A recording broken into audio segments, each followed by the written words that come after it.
right, welcome on in to another episode of Oh So Curious. It's a different time of the day than we are used to doing this thing, but here we are. I just had a few news items for you guys that I wanted to get out there. So, and it's been a while. I feel like we've been off for a couple of days, so we're back today. I got to talk about some Marvel stuff. I mean, of course, HARVEY Dent. Can we trust him? That is the question of the day. And we have some other updates from the merger. We've been a Paramount lawsuit with the state attorney generals. Mount Rushmore Monday. We got to make up for some lost time there. And yeah, Spider-Man Brand New Day continues to, make all the money in the world, as well as some Supergirl news. The aftermath and the fallout continues from how bad of a flop that was. Again, financially a flop. If you like the movie, that's good for you. I personally had some problems with it. And then, of course, we will get into the whole, what is going on with the whole HARVEY Dent, or I guess Sebastian Stan situation. Who is he playing and who is he not playing? We'll find that out soon enough. So let's get into that news intro and we'll get the show started. It doesn't seem to matter what I do. I'm always number two. All right, mister, I need to paint my abs on to get nominated. You don't see Robert Downey doing that. You're kidding. You're kidding. I can't open the envelope without the... Warner Brothers is heading back into the Matrix with a new movie in the works. Wonder what other surprises are in store. I want to be Bruce Wayne. I like that. You're gonna love me. There's the shot right there. That. Okay, we don't need to see cords. Right there. You look ridiculous. Well, not no more, he don't. What, dude? I can barely understand you. Your accent's insane. What the needs now? Give me a hand up.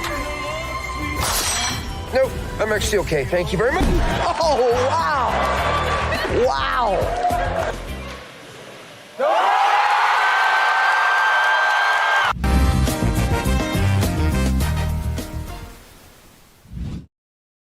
Right, okay. We got lots to get into today. And yeah, different time of day. Emo Nerd Girl, D. Cole, and Monique. Happy to see you all. And if you are joining us live, the show's starting a lot later than I expected it to because we had some technical trouble and I was just trying to troubleshoot my way through things. So I've just kind of been, at it for a little while. But, if you're not watching live, then I guess it doesn't matter what time you get to see this because you're getting to see it at your convenience, which is the magic of YouTube and the modern world that we live in today. So with that in mind, let's dive right into the news. We have Mount Rushmore Monday on a Thursday coming up later, not to mention Tier List Tuesday tonight, with, after DCU Daily, at its usual 9 p.m. slot. So until then, Avengers Doomsday, we got to talk about, so this happened a few days ago, but we haven't talked about it yet. And I can't really tell if this is real or not, right? So I came across some photos online. This was on X. The fact that it survived on the internet this long makes me wonder if this is real, but, and Marvel hasn't issued takedown notices for this, but we got these set photos from what seems like, I can't tell if this is from Deadpool and Wolverine or if this is actually from Avengers Doomsday, because you got, Deadpool there, you got Wolverine there. I mean, you got what seems like Russian watermarks that looks to me like it's Russian with that language.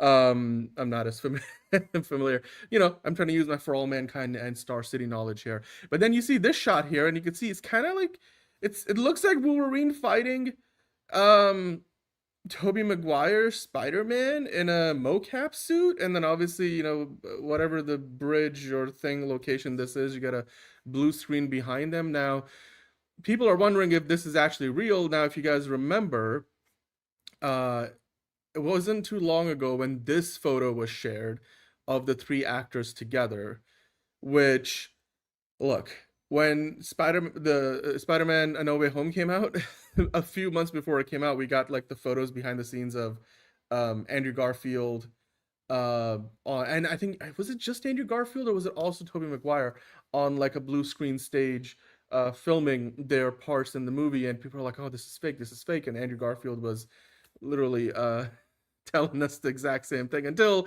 the movie comes out, and lo and behold, it's all that stuff is in the movie. So it makes you wonder if this photo was actually true, because a lot of these Avengers Doomsday leaks have turned out to be true. The promotional photos from last year turned out to be real, and so you gotta wonder. I mean, because for example, these two photos, this photo you could say could be from Deadpool Wolverine, because it's just the two guys this even the location kind of looks like where, in the void they find the other, X-Men characters, and like Gambit and Elektra and all those, there's only gonna be one blade like Wesley Snipes.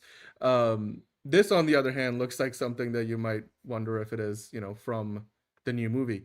The rumor has been that the movie kicks off with Tobey Maguire's Spider-Man, and his world, having an incursion with the X-Men world, and Tobey's world, perishes. But then I guess they survive, and then if you believe the rumors further, then maybe these three guys will end up becoming our protagonists in Avengers Secret Wars, which feels like a lot to ask for, but hello, Kingsport Cal. What time is it? It is daylight. It is daylight. Yes, indeed. Creatures of the night. We are here during daytime. Hey, figure drawing. Monique saying it's Cyrillic. Is it Cyrillic? I don't know if you're being facetious, but it looks like Russian to me. So, but I'll take your word for it. But anyway, you guys let me know. What do you think? I mean, like this photo as well as this photo, you gotta wonder how true it is, because I mean, obviously this would also mean that, Spider-Man's fighting without his mask on.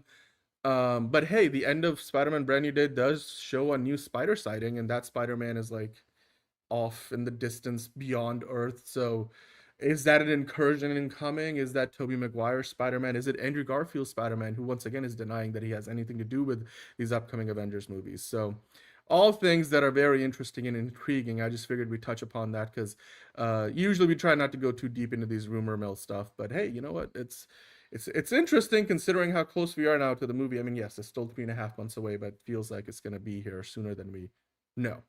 And just a heads up, as well as we keep going throughout the show today, I may have to take a break from my voice a little bit because I'm running solo. So if I do, I have some preloaded content that I'll play out for you guys. So, but yeah, then I'll be back on the other end of that, so I can go get myself a drink, or if I have to run to the restroom or the like. So, but with that in mind, Avengers Secret Wars officially commences production in the UK. I saw this the other day, and it looks like they've already been on a bit of a hiatus. So what I'm thinking happened here is they did start production because they were building sets and stuff. I'm sure some of the sets were built in concert with what they did for Doomsday. But then the Russo brothers right now, they've recently mentioned they've been working with Alan Silvestri on the score and, basically scoring the movie, which if you got to the point where you're starting to score the film, you probably have picture lock or as close to it as you can. So you're able to score big chunks of it. And then, whatever is not locked, you're able to go back, you're still working on it. Now, the idea of them doing these back to back, obviously they've done it before. So they're not, rookies at this. They did it with Endgame and Infinity War, or Infinity War and Endgame. And so I'd imagine they have an idea of like how this goes, the whole process going from one to the next and trying to get it done so that the movies come out in back-to-back years without necessarily filming them back-to-back. Because I believe with Infinity War and Endgame, they tried to film a lot of it back-to-back, but they did have a break.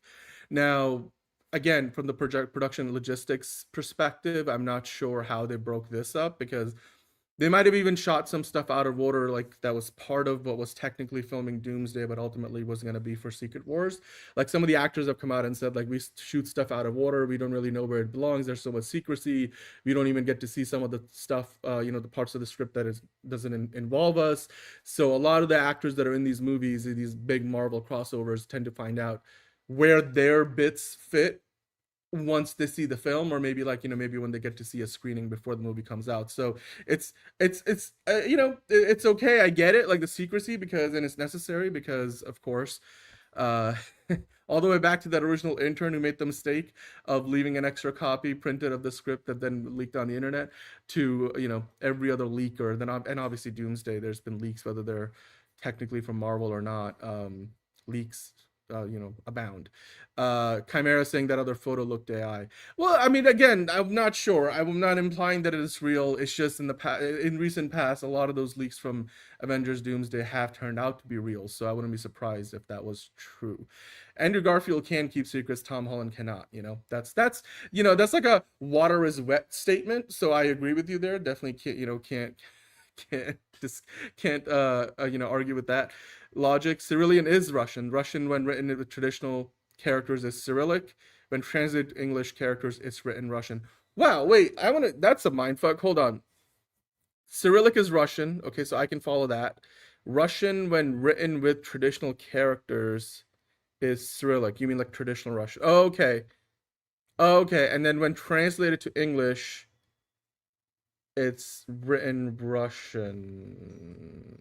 That last bit kind of throws me off a bit, but I believe you. Again, I'll go do some research, and I'm sure you are right because I haven't looked into it, Monique. So I'll trust you on that.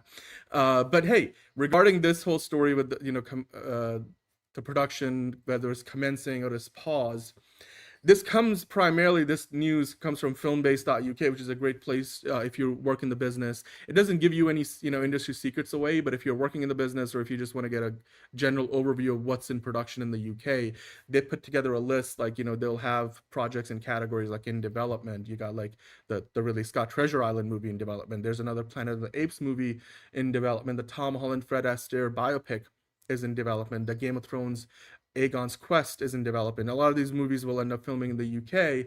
And then regarding Avengers Secret Wars, you can see here at Pinewood, so they tell you where it's going to be filming. Like, Naughty is for Sky, which is of course a network in the UK. ITV, that's Majesty's an ITV series. A lot of stuff that films at Pinewood tends to be Disney, but there's other ones as well, like Far Cry is a TV show. I think, TV show that's going to be shot at Pinewood. So then Secret Wars is also meant to be shot at Pinewood, and the current status they show here is 5-week hiatus for all crew. Production will resume end of September.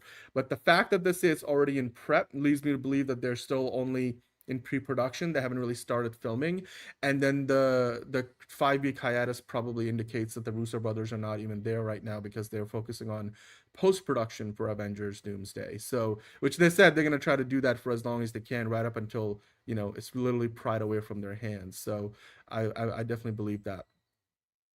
Monique saying when translated to English, character spelling doesn't matter. Mikhail versus Michael. I see what you mean.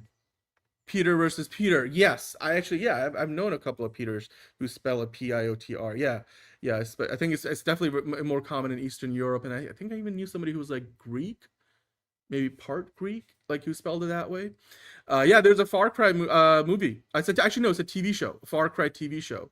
We talked about it, like it's been greenlit for a while. So yeah, Far Cry. I think I want to say it's gonna be Amazon Prime. I don't remember exactly, but yes. So definitely that, and then Poirot Hercule, which we have talked about before, is like a BBC adaptation of the Poirot books. Then The Mummy with Brendan Fraser already in prep. So some of these names are familiar, right? And then there's a Jetsons project with Jim Carrey we talked about, got greenlit, so that's in development. So again, some of these are very familiar. Untitled Agatha Christie project. I don't know if that's a BBC thing or if it's one of the Hollywood studios working on it. But yeah, Avengers Secret Wars. So there you go, Pinewood. Yeah, I'm not surprised that they're still sort of in pre-production mode. And again, that filmbase.uk site probably isn't 100% up to date. Like, it's not real-time updates. Like, there may be, things going on that only make it to the website, maybe a few days, weeks late. It's probably not up to the minute. But yeah, let me know what you guys think about that. So let's see, we got to keep on going here. There's one more thing I wanted to touch upon. This is more of a box office thing.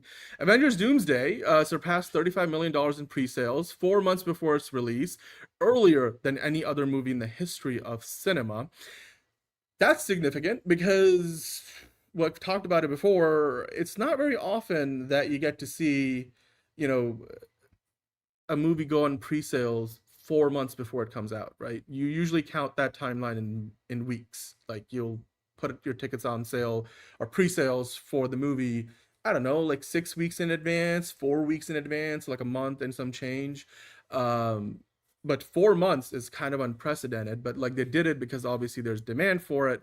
And it's also not like, they did it for just IMAX 70 millimeter, like Nolan's The Odyssey did a year ago, or for Sinners even. Like, I think they did it in a phased way where they started with the premium IMAX stuff and then they put pretty much everything on sale. So it's that part of it is pretty unprecedented. I mean, 4 months ahead of time now. Avengers Doomsday crossing 35 million in pre-sales. It's not surprising because it would have hit that mark pretty quickly, no matter when the pre-sales were going on, however close to the movie's release. But the fact that they did this 4 months ahead of time obviously makes it like, so that record, what I'm trying to say is earlier than any other movie in the history of cinema feels a little lopsided because most movies don't go on pre-sales 4 months early, but even then it's impressive that it's already sold $35 million in tickets. It's well ahead of where Spider-Man Brand New Day was in terms of from when the tickets went on pre-sales to when it hit 35 million.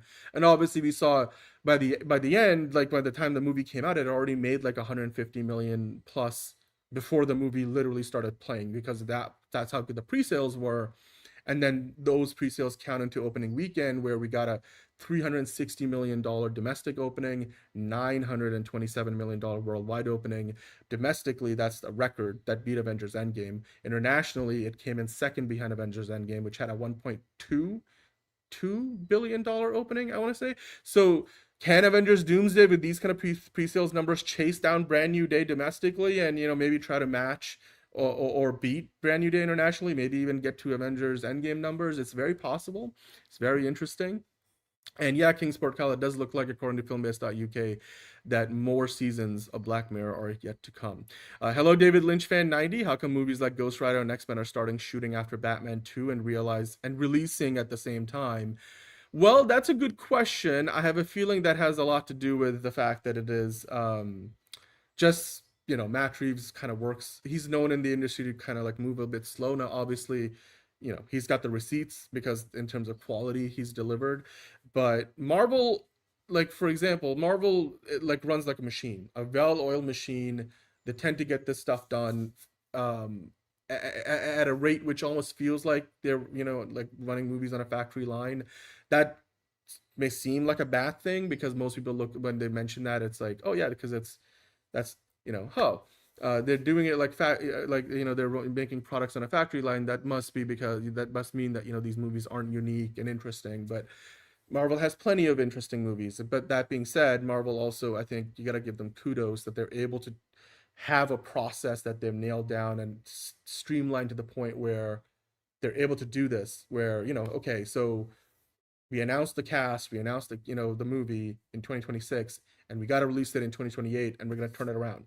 Now, 2 years is enough time to do that, and usually when they're announcing the movie, they've already been working on putting the pieces together behind the scenes for months, like with Ryan Gosling and Sean Levy and Ghost Rider. But yeah, I mean, Matt Reeves' Batman 2 is just more, it's been delayed every step of the way. I think that's more exception to the rule.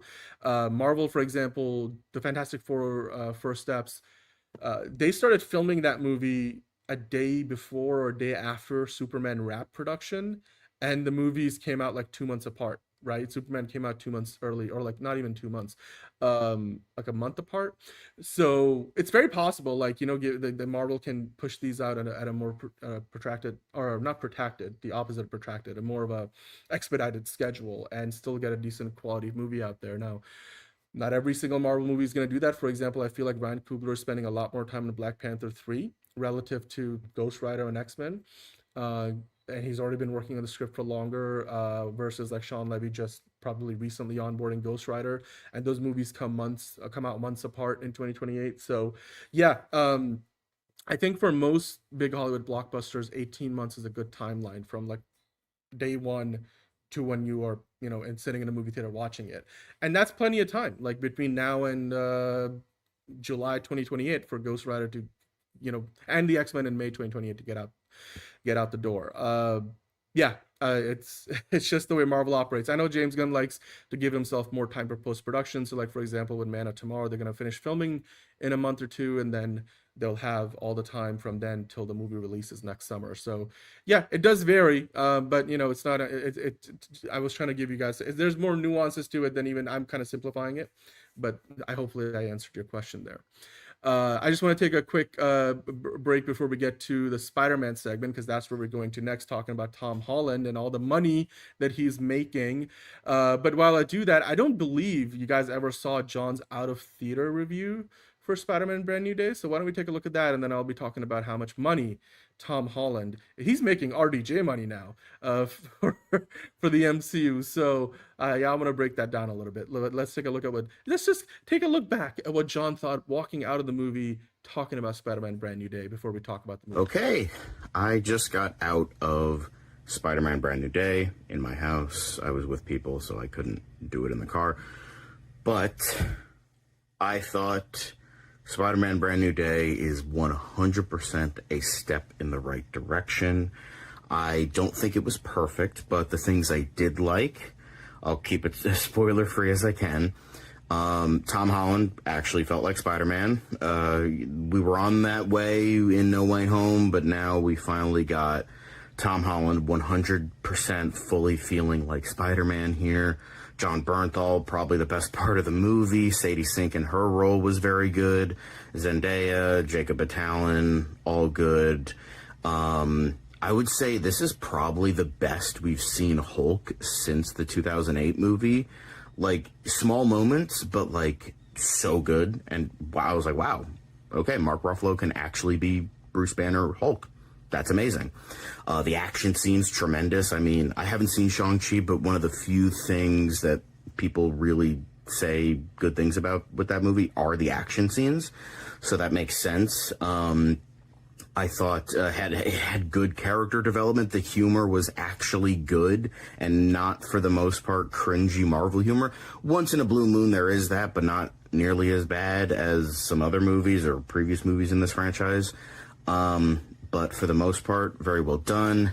Even our boy Spidey had his Batman Forever moment. I'll just leave it at that. If you've seen the movie, you know what I'm talking about. And the problems I have is I think the first half was, I don't want to say boring. It was just something was missing that made it feel less punchier than, not literally, but metaphorically. It didn't grab me until like the latter half of the movie, so that was not great. The pacing issues were the biggest problem. It felt longer than it was, and I'm just like, okay, I think some of this could have been cut. The cameos, I didn't mind most of them, but I feel like, I don't know, like Yelena Belova could have been cut. So, I don't know, the ending was pretty cringy.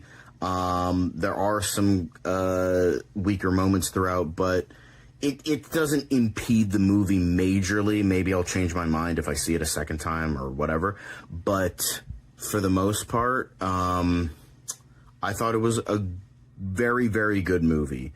I'm kind of caught between a 7.5 and an 8. Considering I gave Supergirl a 7.5, I'll probably give this an 8 because it was better. So yeah, go see it. It's actually well done. Not perfect, but very, very, very good. All right. Okay. So yeah, that was John talking about the movie the day that he saw it, which, hey, I think John's opinion obviously has evolved a little bit since he saw the movie, maybe towards the negative. It's also like, look, we all know John. John is a bit of a contrarian himself, so he will go against the grain. And I mean, the movie's making all the money in the world, but it's completely up to you if you like the movie or not. Well, Caleb and John are maybe cut, at least in part, cut from the same cloth, in my opinion, right? But yeah, let's talk about what we got to talk about with Spider-Man Brand New Day, which I thought was very interesting. And this is the story from the Wrap. Love the graphic, the GIF or the GIF, whichever way you want to say it. Tom Holland has definitely been raking it in with these, Spider-Man movies and just the MCU in general, right? So this is from the Wrap Pro, so it's kind of behind a bit of a paywall. Thankfully, I have a subscription, so not tooting my own horn, but I figured, let's go through it a little bit because they put some good stuff out here, and it's just unfortunate that it is behind a paywall. But you know what? You got the benefit of watching the show here, so we'll talk about it. Now, I know that we don't really care about a lot of numbers. I don't want to go too deep into the numbers, but Tom Holland is set to make like $100 million for Brand New Day, which I think the last time I heard somebody making that kind of money for a movie, it was Tom Cruise for Top Gun Maverick, which was 4 years ago, right? Yeah.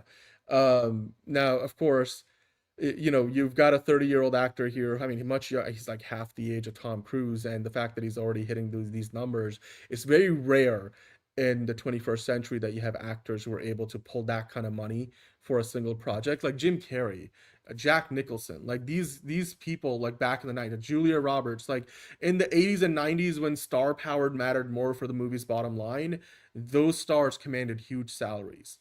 But in the 21st century, things have changed, especially in the superhero genre, where more often than not, the hero and the character is what, you know, people are going to see, not necessarily the actor. Like the actor could get switched out, like, and you know, we've had 3 Spider-Men, for example. But I mean, something is different though with Tom Holland, because up until Tom Holland became Spider-Man, none of the Spider-Man movies made $1 billion. Now you could say, you know, part of it is because just movie economics and just the market, because no superhero movie had made $1 billion until The Dark Knight, and that Dark Knight era of movies was kind of overlapped with the Andrew Garfield movies, and the Andrew Garfield Spider-Man movies, while I feel like they've aged better than most, didn't make as much money because they weren't accepted by the majority in the same way that, let's say, like, I love the movies, but like not everybody did. So financially, they both did like 700 million apiece.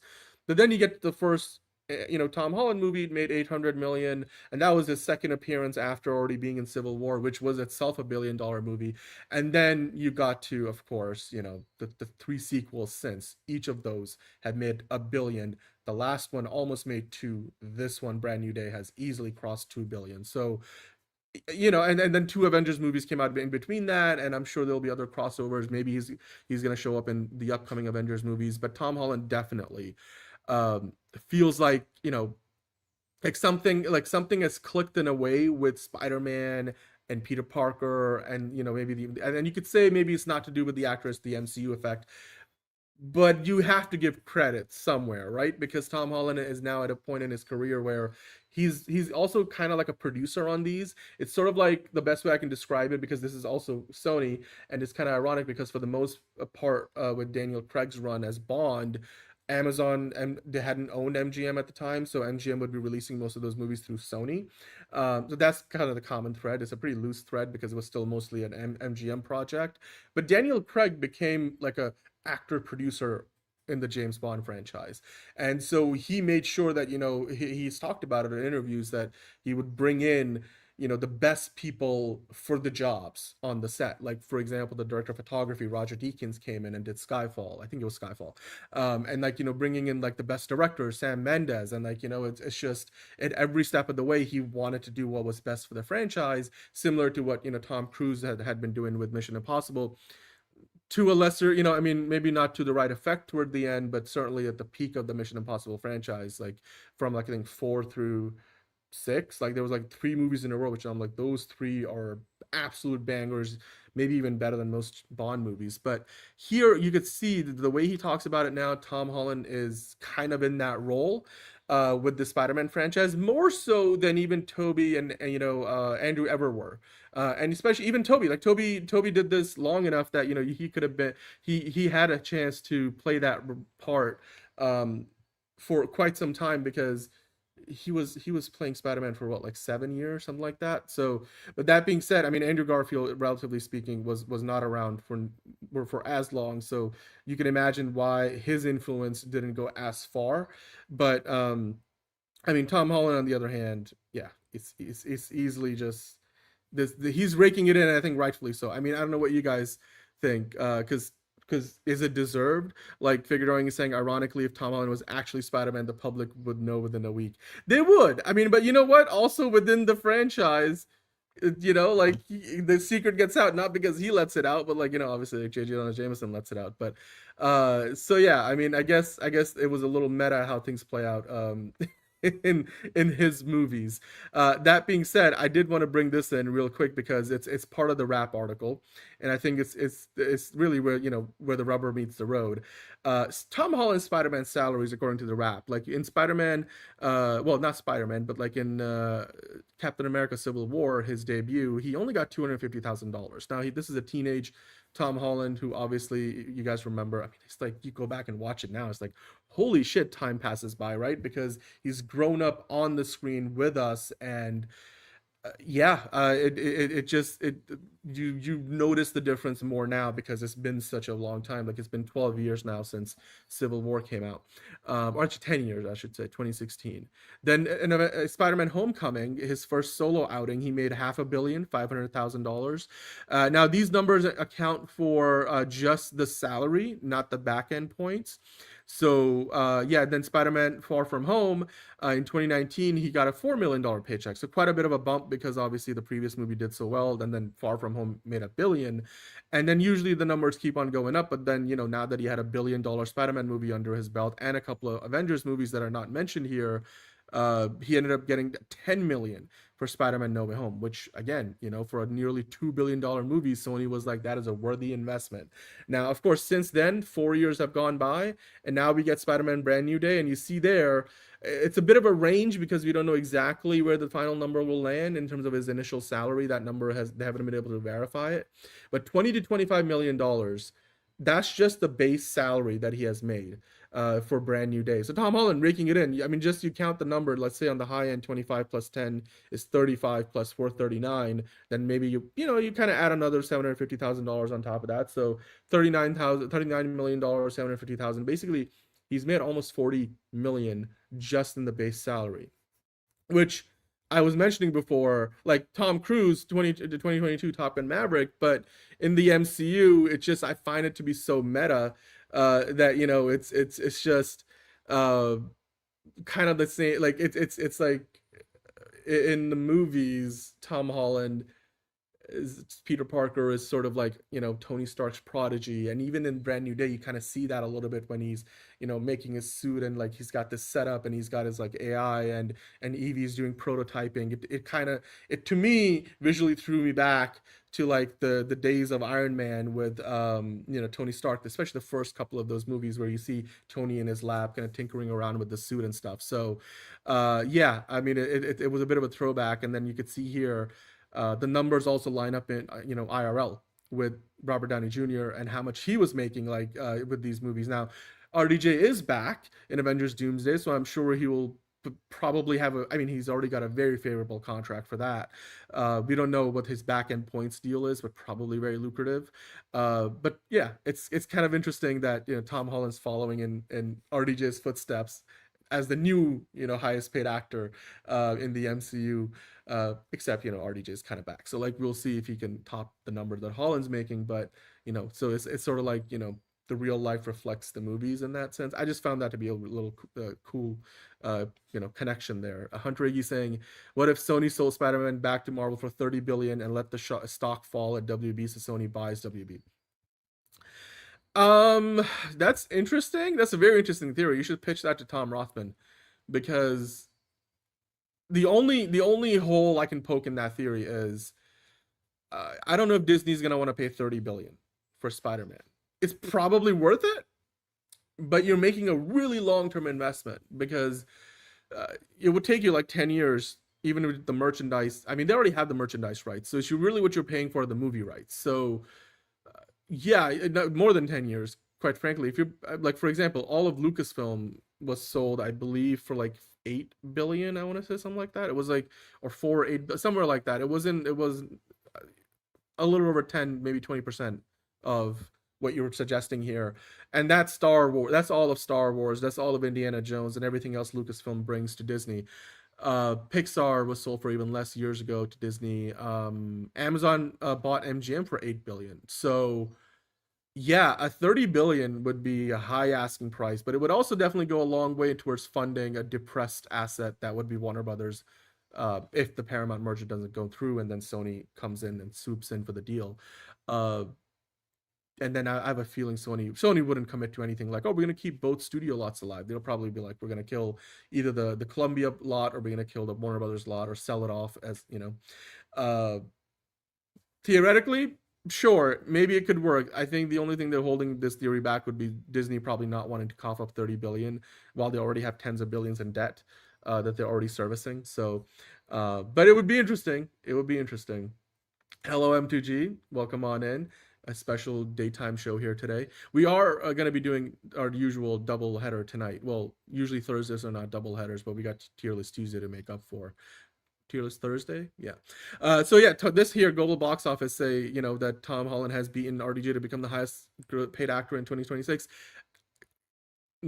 Kind of misleading, because RDJ hasn't really put out a movie. I mean, Doomsday hasn't come out yet, but in terms of the money that Tom Holland is set to make, could be over $110 million. $10 million for the Odyssey. He's got another $100 million for Brand New Day, of which $20 million was the upfront, and then he's potentially set to make at least $80 million in back-end bonuses, which for a $2 billion movie, it's probably a very small percentage, because these back-end points are usually not like their percentage points and this very small numbers. But when you do it, for a $2 billion movie, it adds up real quick. And, 80 million, and nobody's going to say no to that. And Robert Downey Jr., we know his salary has been reported to be $50 million for Doomsday. I believe the total number was higher because it's not just for Doomsday, it's also Secret Wars and, a few things to maybe 1 or 2 appearances beyond that. But none of those numbers include the back-end points. So I have a feeling once you add up whatever the back-end points deal, Robert Downey Jr. has, that final tally for him will be much, much higher. But still, $100+ million for Tom Holland is nothing to scoff at. I mean, think about it this way, right? No Spider-Man, no iteration of the Spider-Man franchise has been as successful as this one.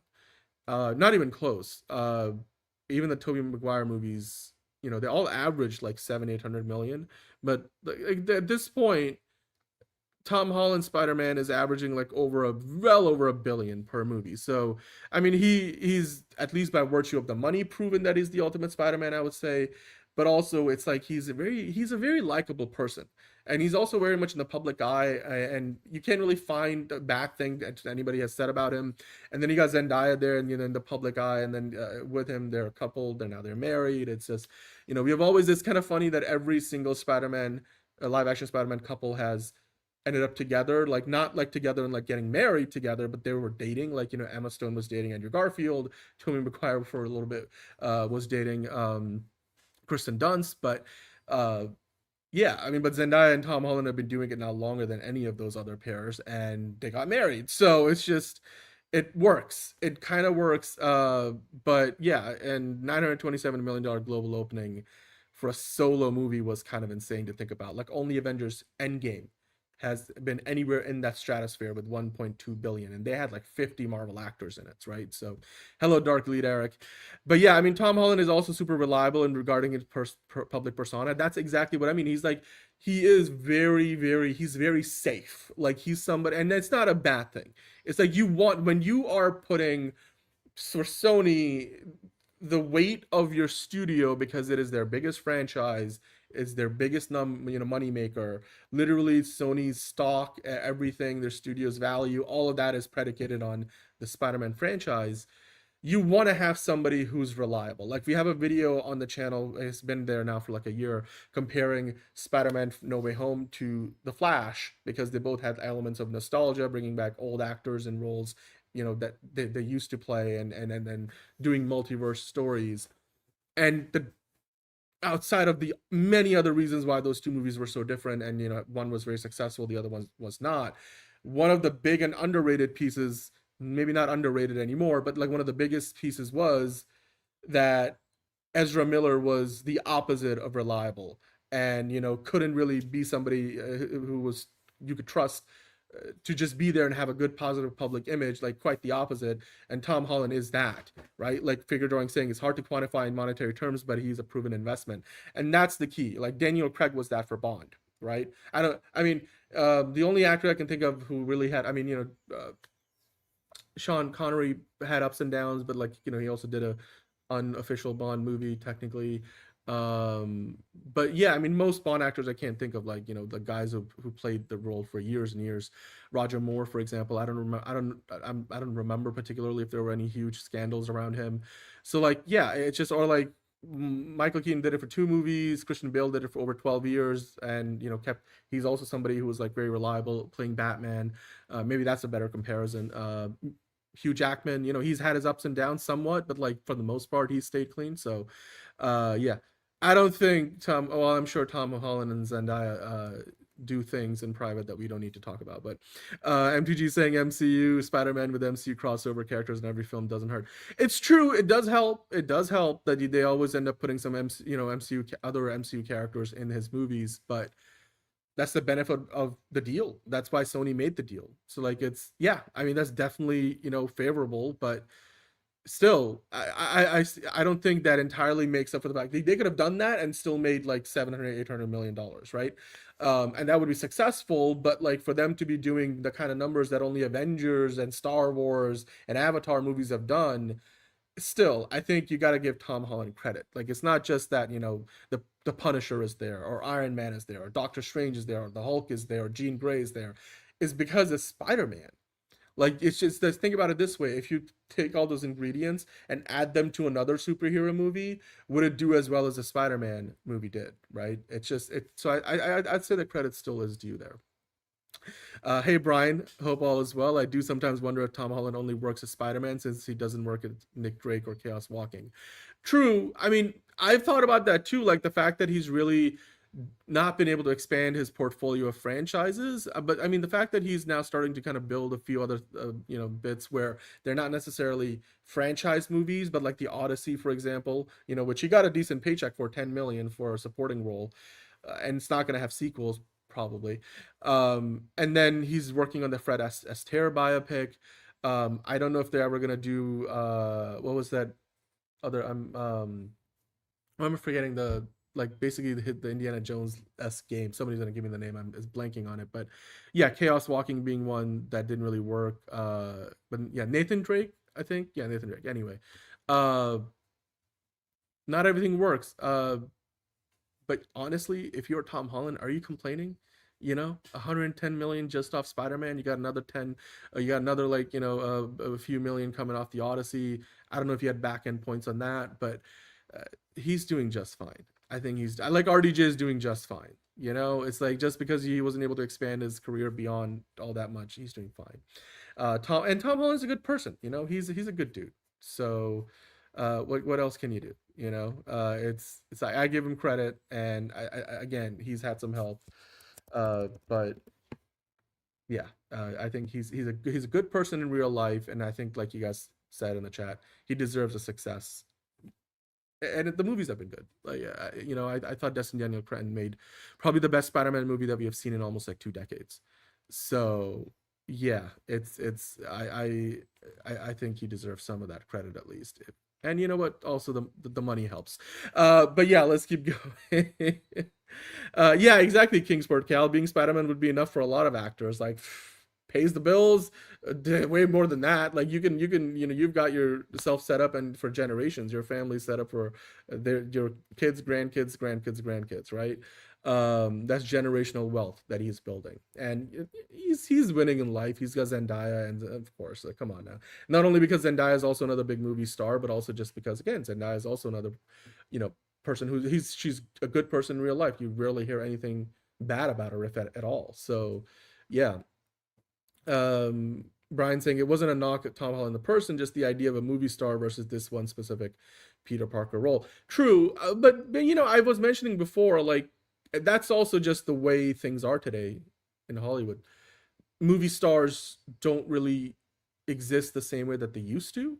So, which is what makes Tom Holland getting like 20 million for a movie and then another 80 million in back end points, bonuses, all the more impressive.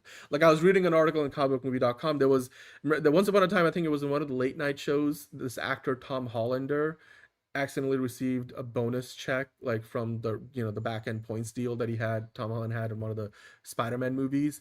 And this was just like the first check for, like, the initial box office run, and then he was probably going to be getting more after. And he was like, this was just the first thing. It wasn't even like the whole thing.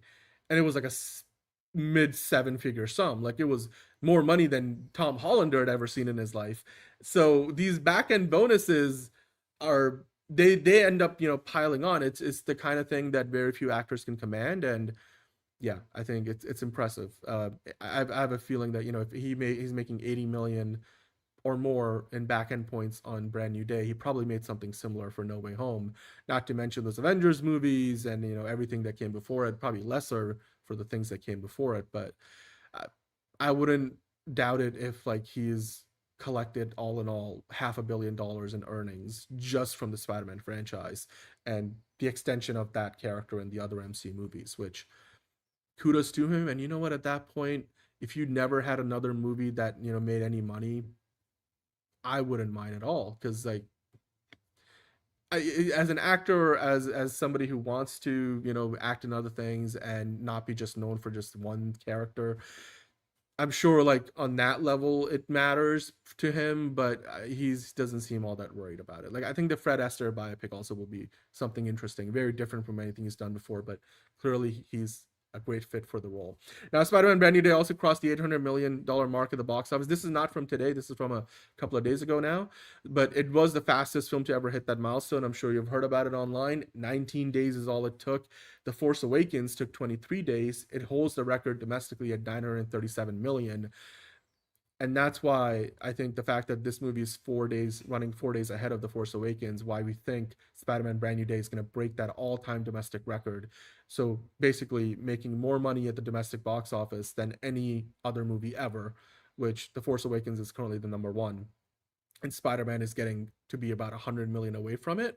And given that it's going to keep playing for weeks and weeks more, I think it gets there pretty easily. It might even be getting close to $1 billion, which... $1 billion just in US and Canada alone is insane, not to mention that will help it get closer to that 2.5 billion worldwide. But yeah, not only that, I saw from Google Global Box Office yesterday that Spider-Man Brand New Day has officially become the highest grossing film in Cinemark history, which is insane to think about. Cinemark being, I believe, the third biggest distributor, the third biggest movie theater chain in the US. It's also the biggest ever movie playing in XD, ScreenX, and D-Box. So those are three of the premium formats that Cinemark offers. I've seen all three of them. I believe XD might also be like a Regal thing. So I may be wrong about that, but anyway. More impressively for Global Box Office, they're saying it did all of it in only 19 days of release domestically, which is insane. Like, it's insane. Just that's less than 3 weeks time that it became the highest grossing domestic film in Cinemark history and the best ever title for Cinemark's XD, ScreenX, and D-Box. It's crazy.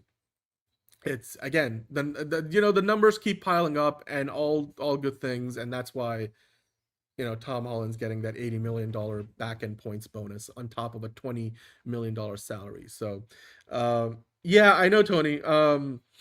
It's all good, man. I mean, I started late, so you're okay. You're in time here because we're getting closer to that Mount Rushmore Monday segment, so don't you worry.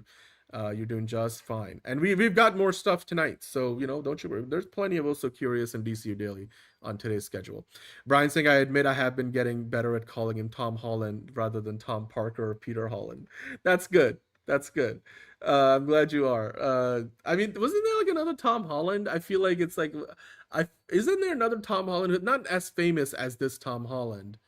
Oh, you know what it is? This is what I was thinking. Okay, if you guys are fans of Top Gear and then you followed the guys, over to the Grand Tour on Amazon MGM, of course, Richard Hammond, Jeremy Clarkson, James May are kind of old, and they finished their run on the Grand Tour, but they're just restarting it. Like, they kind of it's like is it a reboot? I don't want to say if it's a reboot, but basically there's a new version of the Grand Tour that's about to launch, and in that they brought in 3 people who literally they feel like they went and cast people who have the same vibes as like a younger version of Jeremy, Clarkson, James May, and Richard Hammond. Like, it's funny that way that they're gone for that. Like, one dude is snobby, one dude's got the charisma, one dude is like a bit on the younger side. It's all, but one of those dudes his name is Tom Holland, and they did this like funny video. You guys can look this up on YouTube, where they're like doing Q&A, like from I don't know where they pick these, maybe on social media, the questions, and one of the guys keeps getting asked questions about Tom Holland, the one that everybody knows. But apparently one of those new Grand Tour hosts is also named Tom Holland, so I just thought it was really hilarious. This is to do with the Grand Tour. If you search it up, BBC's show that used to be Top Gear. I'm going on a bit of a tangent.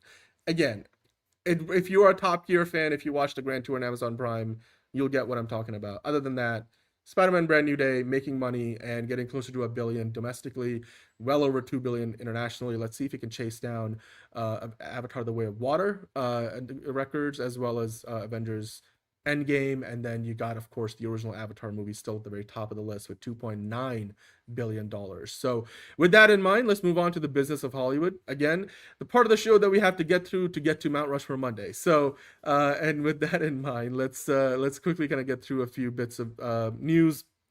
Over the last couple of days, Cinema United seemed to change their tone on whether they support, the AGs in their lawsuit or Paramount. Remember, Adam Aaron, who's the CEO of AMC Theaters and then the CEO of Regal Theaters, had come out and put statements out supporting, like, hey, they should get a settlement done here. Paramount's got, the merits to get this merger done. And, if anything, the AGs, maybe they can get some concessions. And then I believe the Cinemark CEO more recently came out and said something similar. Yeah, so like it says it in the headline here, the Cinemark CEO. So again, the three top theaters chains in the US and pretty much the entire world have now supported the merger or some kind of settlement in this lawsuit. Now, Cinema United, which represents not just those three chains, but also every other chain, like North American distributors, they have 80+% of their base consisting of mom and pop theater chains, so like smaller theater chains. They might be regional, they're owned by families, may run a few screens, or maybe a couple of locations, one location. So they were very adamantly against this. Like Michael O'Leary, who's the CEO of Cinema United, was very much against this, but seemingly the tide might be turning a little bit, because Cinema United now is urging Paramount's David Ellison and California AG Rob Bonta to resolve their differences and maybe like find some kind of compromise. So he said, we have consistently stated we look favorably upon media consolidation. Actually, this is Cinemark's statement, saying that that increases the quality and output of films released into theaters with sufficient marketing campaigns and theatrical windows that is backed by firm commitments to ensure follow through. So kind of saying if David Ellison keeps his promises, then we're okay with where they're going with it. So just outlining the 45-day release window, and then 90 days till you get to streaming, like on HBO Max, Peacock, Paramount Plus, and then releasing at least 30 movies a year. So Cinemark is like, as long as they do that, that's going to be all that we like and all that we would want. And if Paramount commits to that, then sure.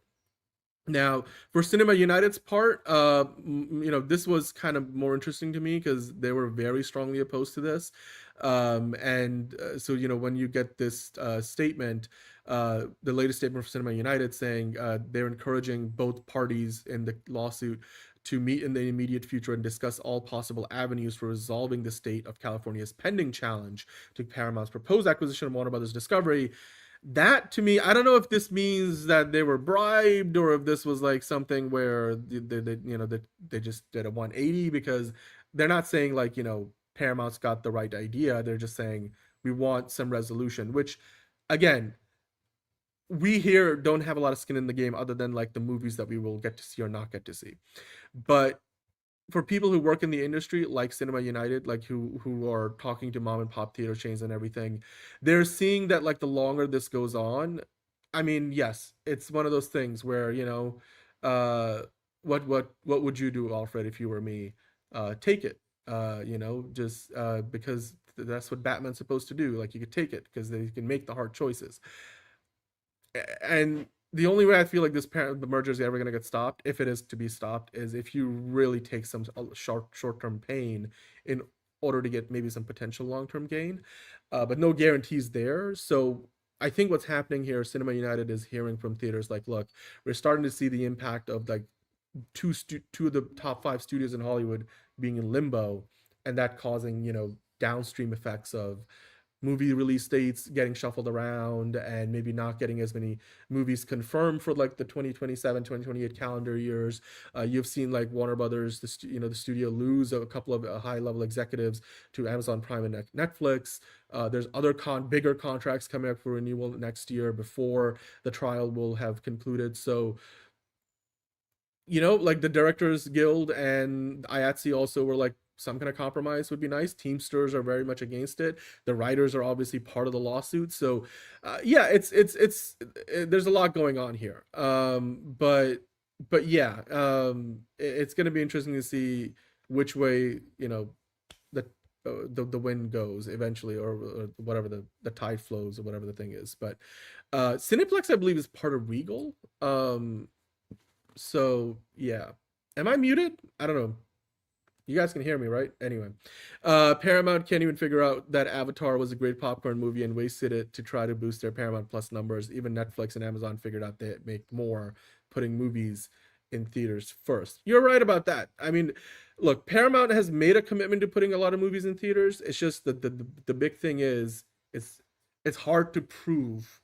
It's hard to commit to doing that like every year. Like 30 movies a year is a lot. Like it's a lot, especially if you consolidate your marketing teams, if you consolidate some other parts of your businesses. It's just a lot of movies to support every year. Universal and Disney max out around 20, which is still, that's a lot considered today. I mean, back in the day, thank you guys. I think the audio is good. Tony, just refresh your screen. There you go. So I think back in the day, studios used to put out a lot more movies. I mean, not, I think, yes, definitely movie theaters. Like if you go to like, I mean, 50s, 60s, like that's really far back, and we're in a different time now. Movies are made differently. Like for example, I think the first 3 Bond movies came out like in 4 years time. Like the first 2 came out back to back years, but you could tell they shot so much of that stuff in studios and backlots entirely without shooting on location and stuff. Like it was easier to pump these movies out. There were fewer visual effects. Movies were just simpler to make. You shoot the movie, you color time it in post, but you're not really doing as much work in post-production like you do today. You don't have a lot of VFX. Movies, were, like I said, mostly shot on studio sets. They weren't shot on location, so there's less, it takes less time to do that. And generally speaking, like movies weren't as ambitious with like the kind of visuals we get today. So today 20 movies for each studio seems to be like the top end of what like Disney is able to do and what Universal is able to do, and they're the biggest ones right now. So 30 is a big jump. And I get it, but you know what, Paramount walked into this knowing what they were getting into and making the commitments that they did. So I wouldn't mind the attorney generals making sure that they hold them to that commitment somewhere or another, whether they win the trial, have a settlement of something of the sort. Skydance and Paramount are 2 movie studios, although they are slowly consolidating that stuff, so that a lot of Skydance stuff eventually will merge into Paramount proper. But for now, there's some delineation, even though they're one company. But yes, Paramount has been having a hard time putting out even 15 movies a year the last couple of years. I mean, they're barely going to make that quota up this year. So, and Warner Brothers, I believe they were pushing to, up their number. Like they hired a second EVP for production last year so that they could go from 14 to maybe 16 movies a year. But it's, again, that seems to be the ceiling of most studios. So if there's 2 studios under one umbrella, does that mean we're gonna get to maybe like 20 at most, like what happened with Fox being bought by Disney, or can David Ellison actually do 30 movies a year? That's really what it comes down to. And then there's cable TV consolidation as well. They'll own like the most cable networks that any single company has ever owned. But at a time when cable networks are dying, I think that's less of a concern for most people. But yeah, I mean, they're probably eventually going to make a movie about all this, but probably not by Paramount or Warner Brothers. I can imagine. It's probably going to be based on a book by some author who wrote a book, and then eventually like Amazon, MGM, or Netflix will pick it up. Probably years down the road. But California attorney Rob Bonta recently responded to all the moves that Paramount has been making this week, saying David Ellison is desperate and grasping at straws. Now, this was, of course, as part of a bigger interview with The Hollywood Reporter, where Bonta laid out his strategy and took aim at the Paramount chief and emerging legal rival, saying he cannot flee accountability. Now, the full interview you guys can read in The Hollywood Reporter. I'm not really going to go into it.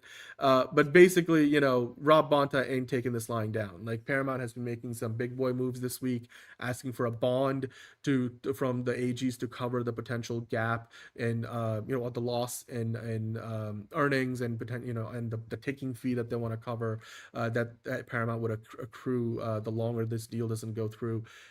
But while some of that is not likely to go through, Rob Bonta is here to say, like, look, we're fighting for the future of the industry. We're fighting for the future of labor in Hollywood. We're fighting for the future of Hollywood in general, and we've seen the effects of past consolidation: less movies, less jobs, more jobs being sent abroad, like a lot of production in the UK now, and that hurts the California economy. And so that's Rob Bonta's argument. And he's like, look, I'm going to hold David Ellis into account. And even if they lose the case, at least Rob Bonta can say, look, I went up against the big guns and I put up a good fight. So we'll see. I think right now the momentum is in the favor of the Attorney General. So I don't think he has much to worry about yet, but we'll see if that momentum flips in the next few months, because the discovery process is about to start. And that's where, each side has to produce a lot of documents before you get to the actual trial. And that becomes the key, a key part of the whole trial process. A lot of the trial happens before the trial starts, and that's the discovery phase, really. But yeah, let's see. Dark Elite Eric saying that would be great if the deal goes through. They'll have like $110 billion in debt. Can they market all of them properly? It's true, right? That's the thing. It's Warner Brothers was having trouble with their marketing budgets when Discovery walked in the door, and they had to pay down like $20 billion in debt since Discovery has owned Warner Brothers. And I remember in the 2023 DCEU movies, for example, they were paring down the marketing budgets because they just didn't have much money to spend. They didn't have a lot of spending power. And the credit rating has been downgraded for Paramount after the merger. So they're going to have a hard time getting credit, but maybe private investment can make up the difference. So it'd be interesting. Chimera saying, I'm all for Paramount. Netflix will not put DC or anything in theaters. Well, yeah, I mean, and that's true, but Netflix is not in the equation anymore. So I think we're okay there. The question now becomes, can Paramount actually, follow through on what they're suggesting? So that's the key. Brian, or they're promising. Brian saying wide releases in the UK, Dr. No was 1962, From Russia with Love was 1963, Goldfinger was 1964. Exactly. The first 3 Bond movies came out, in within 4 years. The first 2 came out back-to-back years. You can't do that today, not with the way the Bond movies are made today, or just movies at that, big Hollywood tentpoles. But it was just crazy. That's why part of the reason why Sean Connery got to do as many. I think he wasn't Bond nearly as long as Roger Moore, but he did about as many movies as Roger Moore, and that's because those first 3 came out so close to each other. Eric saying, MTG saying supposedly they're going to give contracts to the theaters that they'll do 30 movies, but what's the penalty if they don't do 30? Pay a couple of million. Seems like a scam. That's the thing I was talking about the other day, the suggested concessions that the Directors Guild and the IATSE had asked for. I'm like, look, a lot of those suggestions are hard to put into writing and enforce them. And Rob Bonta has said as much. He wants not just behavioral remedies, he wants institutional, I think he said, remedies, or systemic remedies. Basically, he just doesn't want just promises written down. He wants a way to be able to enforce what Paramount is promising in a more legitimate way, that what are you going to do if they don't do 30 movies a year and take a fine? You're going to take them to court again? It's hard to do that. It's hard to enforce quotas and stuff. And there's always loopholes that studios will find ways to get around. So yeah, it's going to be interesting to see. I mean, I don't know if a settlement is even possible right now, considering how publicly, adversarial this fight is, but we'll see if it, actually ends up happening, if they do end up settling before we get to trial. No company has done what they promised, but Paramount will at least release big IP films and Blu-rays. Well, yeah, I mean, Paramount is actually, I think they were maybe one of the last bastions of Blu-rays, but I wouldn't expect the Blu-rays to last much longer, simply because every other studio's, gone the way of the dodo with that. I mean, Sony, who owns the Blu-ray format, is stopping production on physical media soon. So, I mean, I would hope if Paramount becomes the last studio to release Blu-ray discs, then you know what? That would be a big plus in my book. But the big IP films, I agree with. Ninja Turtles, Batman crossovers, yeah, we'll see. Oddly, From Russia with Love wasn't released in the US until May 27, 1964, and then Goldfinger released the same year, December 21st, 1964. Yeah, it's kind of interesting how that worked out, but I mean, back then, because they were British movies, their primary release market was still seen as the UK and Europe. That has changed, obviously, now. America caught up to Bond in the 70s and 80s, and so things are different. So you won't see that anymore. But yes, it was a different time. It was a different time, Brian, right? You trust them to keep their word after all the back-end deals and stuff they need to have done to do this deal. That's the thing. that's the thing, even with the threat of moving out of California, it's like, I don't know, do we trust them to keep their word? It's like, on one hand, you're saying that, we're going to do all these great things. On the other hand, we're saying, if you don't let us do these great things, we're going to screw you over. It's like, you can't use the carrot and the stick at the same time. You got to pick one, It's hard to believe what you're saying when you're that duplicitous very publicly. But yeah. Anyway, so let's keep on going. Sony owns the Blu-ray format, but so they license it off. They get licensing fees. Doesn't mean they produce all the Blu-rays. It's just, I'm saying, like, if the ones who own the format, stop making Blu-rays, that's a big part of the market, especially because they also, release all the, they take all the cuts from the PlayStation games. And if they stop releasing, which they will be soon, discs for the PlayStation, which has been one of the last bastions of Blu-ray disc, because most people don't even own a Blu-ray player anymore. Like, you pop it into your PlayStation or your Xbox. Once as that goes away, then that's kind of like basically the end of the physical media market. Like, buy yourself a few Blu-ray players and save them, like put them in cold storage, because once they stop making Blu-ray players, it's going to become a niche thing, and then the only ones you're going to be able to find are going to be like the $500 Blu-ray players, that collectors have. So for the rest of us, like, if you can still get your hands on like $100 one or $80 one, get a few of them, put them away. Like, I have a Blu-ray player that I've had for a few years that I haven't opened. It's from Sony, and I have, multiple PlayStations, so I can play Blu-rays on them, 4K Blu-rays. But I'm like, that's my saved Blu-ray player. Like, once Blu-ray players are no longer, you can't even buy them like in the store at Best Buy anymore. You have to order them online. So yeah, we're getting closer to that era of like no physical media. But yeah, there are 12 ages trying to stop this, but Rob Bontas kind of leading the way. So mostly he's like the public face of the lawsuit, but yeah, there are other attorney generals. Two DVD players. I have multiple DVD players that I don't often use, but they're still hanging around. But it's the idea that I have a place to put my big physical media collection and play it locally, or like, the internet may go away for a little while, or I don't know, shit happens, like, like if you can't, like, all of a sudden a company goes under, the streaming service, goes out of existence, like Paramount Plus disappears or HBO Max disappears for whatever reason, at least you have the movie on Blu-ray, right? Like, you're gonna be able to see it somewhere. So that's the thing about physical media ownership. All right, now this story here, before I move on from the segment, is a little more, money and dates and all that, so I'm just going to summarize it. They just made a decision on Paramount's $1.88 billion merger bond that they were asking from the attorney generals, and it looks like they're going to make that decision in early September, which is going to be, or mid-September, which is September 24th.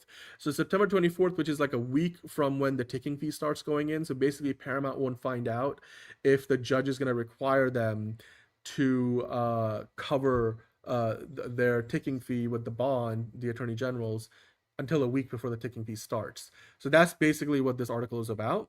And then there was a report that came out which actually predicts a lot of job losses as a result of this merger. This is from the LA County's Department of Economic Opportunity. So they already put out a report like this before, but this report, gives us even more detailed numbers, and even worse for California, union workers that work in Hollywood movies, which Hollywood is like the biggest industry in California, especially LA. So basically, according to this report, if the merger goes through, again, this is from the California Department of Economic Opportunity. The state Department of Labor, essentially. Not exactly, but essentially. They said that in their most recent report, if this merger goes through, about 4,500 film and TV jobs in LA County could be lost over a 3-year period when companies combine operations. They kind of broke it down from there, saying that in total, 10,360 job years would be at risk, including 2,661 indirect jobs at small businesses that support production, like prop houses, printers, transportation animation companies and other vendors, 3,200 induced jobs that exist because of film and TV workers spending money in the local economy, like restaurants in the area, retailers, service providers. We already hear reports about like LA feels like a ghost town in some parts because, you know, those restaurants have shut down because there's not as many people working there, so they're not spending money going to a restaurant, going to retailers, getting groceries, going to other service providers. And this seems like it's going to make it worse once the merger happens, because the job losses will happen as part of the merger, and therefore there'll be fewer people employed, and therefore those fewer people will be spending money in LA County. They may move out of LA, which is very expensive, or they may get other jobs which aren't as lucrative, so like, you know, things like that. Then the economic impact of losing these jobs is significant, according to this report, saying at stake will be $1.26 billion in wages, $2.78 billion in economic value, $4 billion in total business output, and $547 million in tax revenue, including 78.6 million in local taxes, most of which, 63%, comes from property taxes alone. So that's like, you know, prop houses, studios, because like while a lot of the big picture movie pictures are produced at the studio backlots, there's also other sound stages that are owned by third parties that they get production from these big projects, and if they're not having, you know, as much work, then, you know, some of those will shut down. So yeah, you can see there's going to be a big economic impact, according to the Department of Economic Opportunity in California, if this merger goes through, because they also expect that at least in part some of more of the production is going to get moved out of LA and, you know, maybe across the pond and stuff like that. Now, they did report more details before, and that's part of this new report as well, which I'm not going to go into, but you could just see the headline numbers. Like 4,500 jobs could be lost. Like, that's a lot. Now, they're saying this over a 3-year period, because usually layoffs happen in phases and rounds. It's not all at once. So I don't think this is going to happen all at once, but, you know, 3 years, that's over the course of 3 years, 4,500 jobs gone, billions of dollars of economic impact. Like, you know, that's just, yeah, it's not good. It's just not good. You don't have to be a mathematician to know that's not a good thing.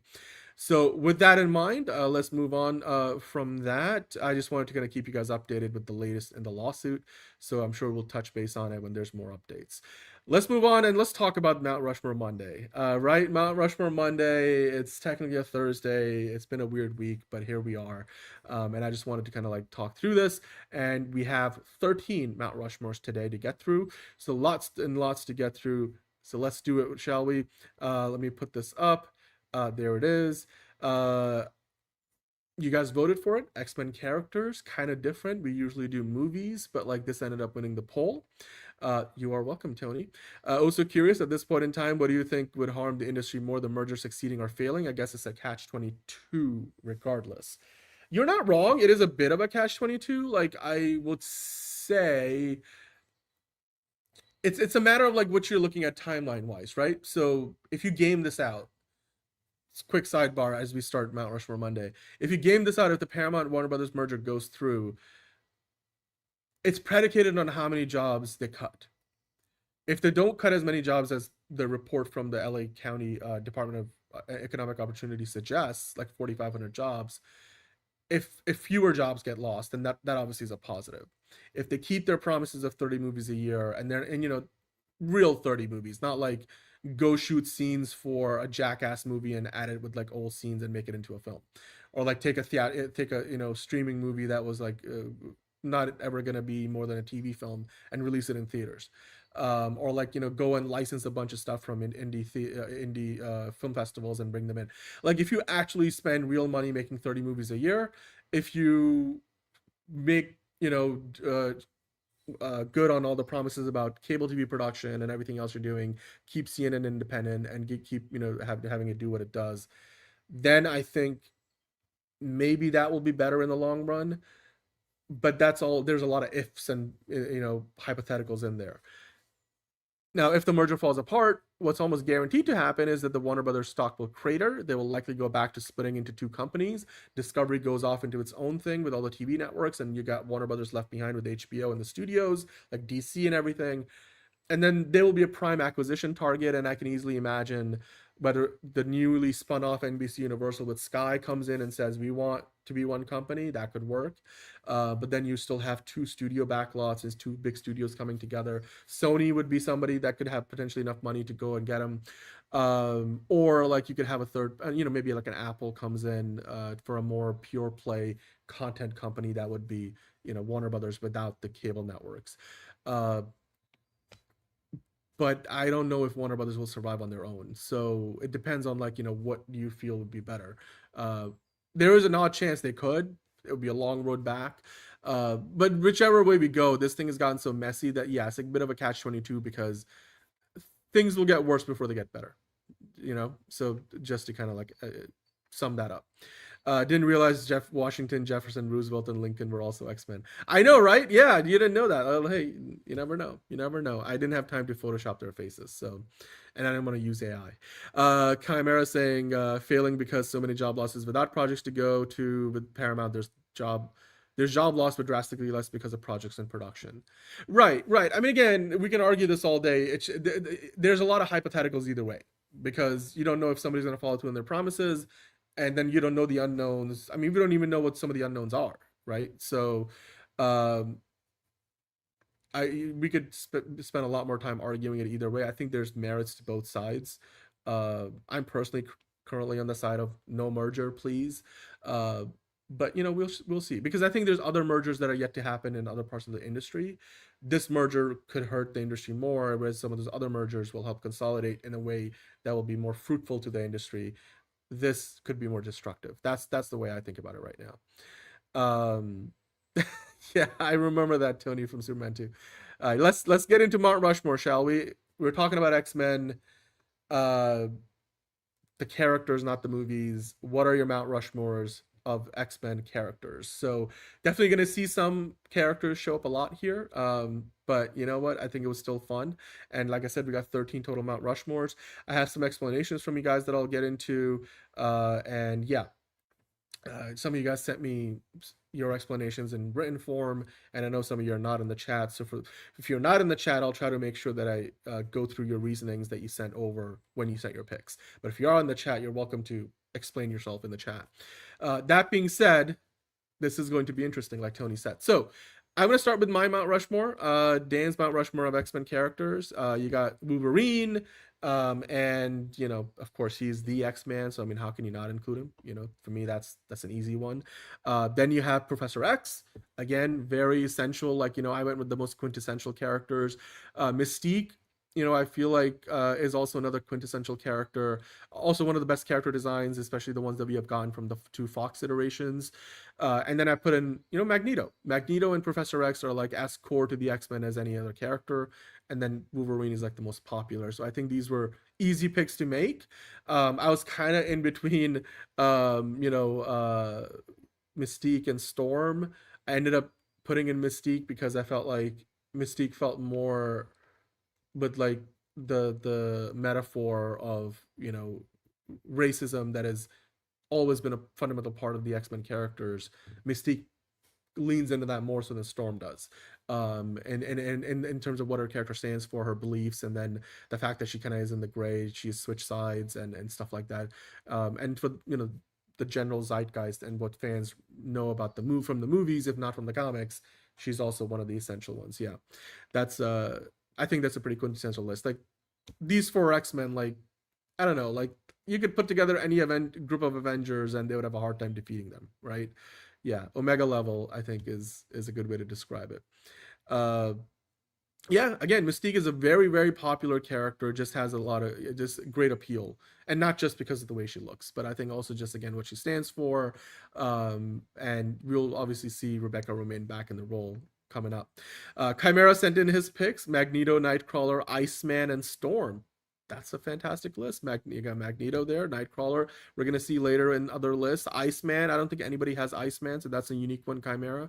And then Storm, I mean, one of the most powerful X-Men, What happens to a frog when it gets hit by lightning? The same thing that happens to everything else. Yeah. So I hope we get a great iteration of Storm with Maya Boyd in the MCU. And we've already had, of course, Halle Berry. And I forget the other actress who played the first class version of Storm. But yeah, great set of picks. If you guys didn't get a chance to send them in before, you're welcome to send them in the chat or in the comments for this video. But we do have a bunch from you guys that already sent in to the poll that we usually put up. So next we go to Tony's Mount Rushmore picks. Tony, you are here, so feel free to explain yourself in the chat.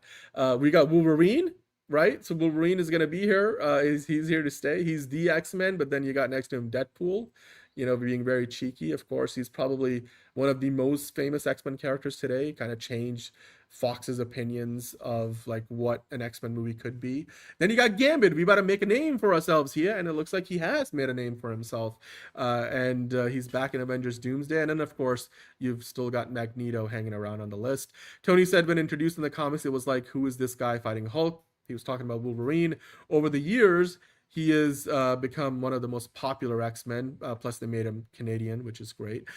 Tony is Canadian. Gambit, smooth talker and just plain cool. Magneto, tragic backstory. He's always such a big threat, and his deals aren't all that wrong. His ideals aren't all that wrong.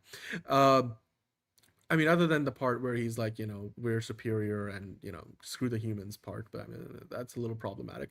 Deadpool saying fourth wall breaking, wisecracking, just a fantastic anti-hero. That's true. All true, Tony. Yeah, good picks. Brief descriptions. Exactly. That's what I just wanted to read out for you, Tony.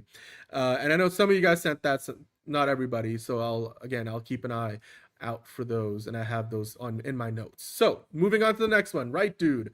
You're at Mount Rushmore. Still, we got Wolverine there, then we got, of course, Rogue there. I had to pick that photo. I don't know if it's AI generated or not, or if it's just Photoshop, but holy shit, Indy Navarrete looks like she's gonna do an amazing job and will look great. I'm sure the suit won't be as skin tight, but you know what? There you go, Rogue. I could have put Anna Paquin there, but you know what? It works. And then of course you've got Gambit. We about to make a name for ourselves here, or we're about to keep making a name for ourselves here. And then you got Bolivar Trask. So right dude had something to say. He explained himself. Like, you might be wondering, what? Bolivar Trask? He's not an X-Man. But technically we said X-Men characters, so we didn't necessarily say X-Men mutants. So I guess as far as X-Men characters go, right dude using a bit of a loophole in the language and saying, you said X-Men characters, not heroes, LOL. So, and you know what? I was like, okay, right, dude, you got me there. You got me. Technically, it qualifies, so I'll let it go. I know, no love for Anna Paquin. I just thought, like, you know, it's Indy Navarrete is very timely. She just caught cast in the role. She's also very popular these days. So, you know, maybe in the future we do another ranking of some kind with X-Men. I'll use Anna Paquin as Rogue. She did a great job too, by the way, as Rogue. I don't doubt the character part, but choosing him, yeah. I mean, Bolivar Trask, again, it's everybody's list is subjective, right? So yeah, we do. I guess he's part of the Sentinel story, so he's kind of essential to the X-Men storylines in some ways. Now we go to the next one. We got Monique's picks here, and Monique, your list is pretty much the same as Right Dude's list, but you changed one thing, and instead of choosing Bolivar Trask, you chose an actual mutant, Magic, which of course was played by Anya Taylor-Joy. Brilliant, almost perfect, picture perfect casting. It's just so terrible, unfortunate that the New Mutants, you know, ended up getting caught up in the Fox Disney transition and then eventually just got dumped online. I think it got a theatrical release, if I remember correctly, but really most people don't remember that movie even exists, or some people that do really love it. And it's got a bit of a cult following. But you got Gambit, you got Rogue, you got Wolverine, and you got Magic. So there you go. I mean, she was one of the few good parts about that movie, the New Mutants. Now, I don't know if Monique sent us her explanations or like the reasons why. Well, let me see if I can find them. No, she didn't. Okay, all right. Well, Monique, if you have any reasoning that you want to explain, then definitely feel free to let us know. But I think that's a baller list. Definitely one of the best looking, you know, Mount Rushmores. I'm like, you know, all four of these people. You wouldn't mind, you know, looking at them, standing next to them. It's probably the best looking Mount Rushmore here. It did get a theatrical release, New Mutants, but it was kind of like more or less very, like, it was kind of like the Death on the Nile. You know, they had to put it out, so they did, but it just didn't work out. And that was also another casualty, plus the Army Hammer stuff of the Fox to Disney transition. You prefer Catherine Winnick for Magic. Well, they haven't cast one yet for the MCU, so you never know. Maybe there's time yet. But yeah, Liv Schreiber as Sabretooth. Well, I think Liz had that as like a backup for one of her picks. Ended up not really getting chosen. But yeah, Sabretooth, I don't know if anybody else chose him. Catherine Winnick, what's she been in? Somebody tell us in the chat. What's Catherine? I recognize the name. I've seen her in stuff. I just can't remember. She is Canadian. Catherine Winnick is. She was in the movie called The Marksman with Liam Neeson. She was in John Travolta's Speed Kills. Is she more of a TV actor? She was in Vikings. That's where I remember her from. And she's done some Law and Order stuff. I think Vikings is really her big thing. She was in Hellraiser, Hell World, Killers, Flag Day. Yeah, so Catherine Winnick. Good stuff. Yeah, she was in Vikings. There you go. That's the big thing that she was in. She is Canadian though, Tony. So if you want to check that out. But yes. Yeah, maybe we can do a X-Men villains down the line. One of you guys suggested that as in the comments. So maybe we'll put it on the poll. But figure drawings list is here now. Figure drawing, I think you are still in the chat, so let us know if you have anything to add to that. But you chose Wolverine, of course, and Rogue once again, and then we got our first appearance for Storm, and then the return of Professor X.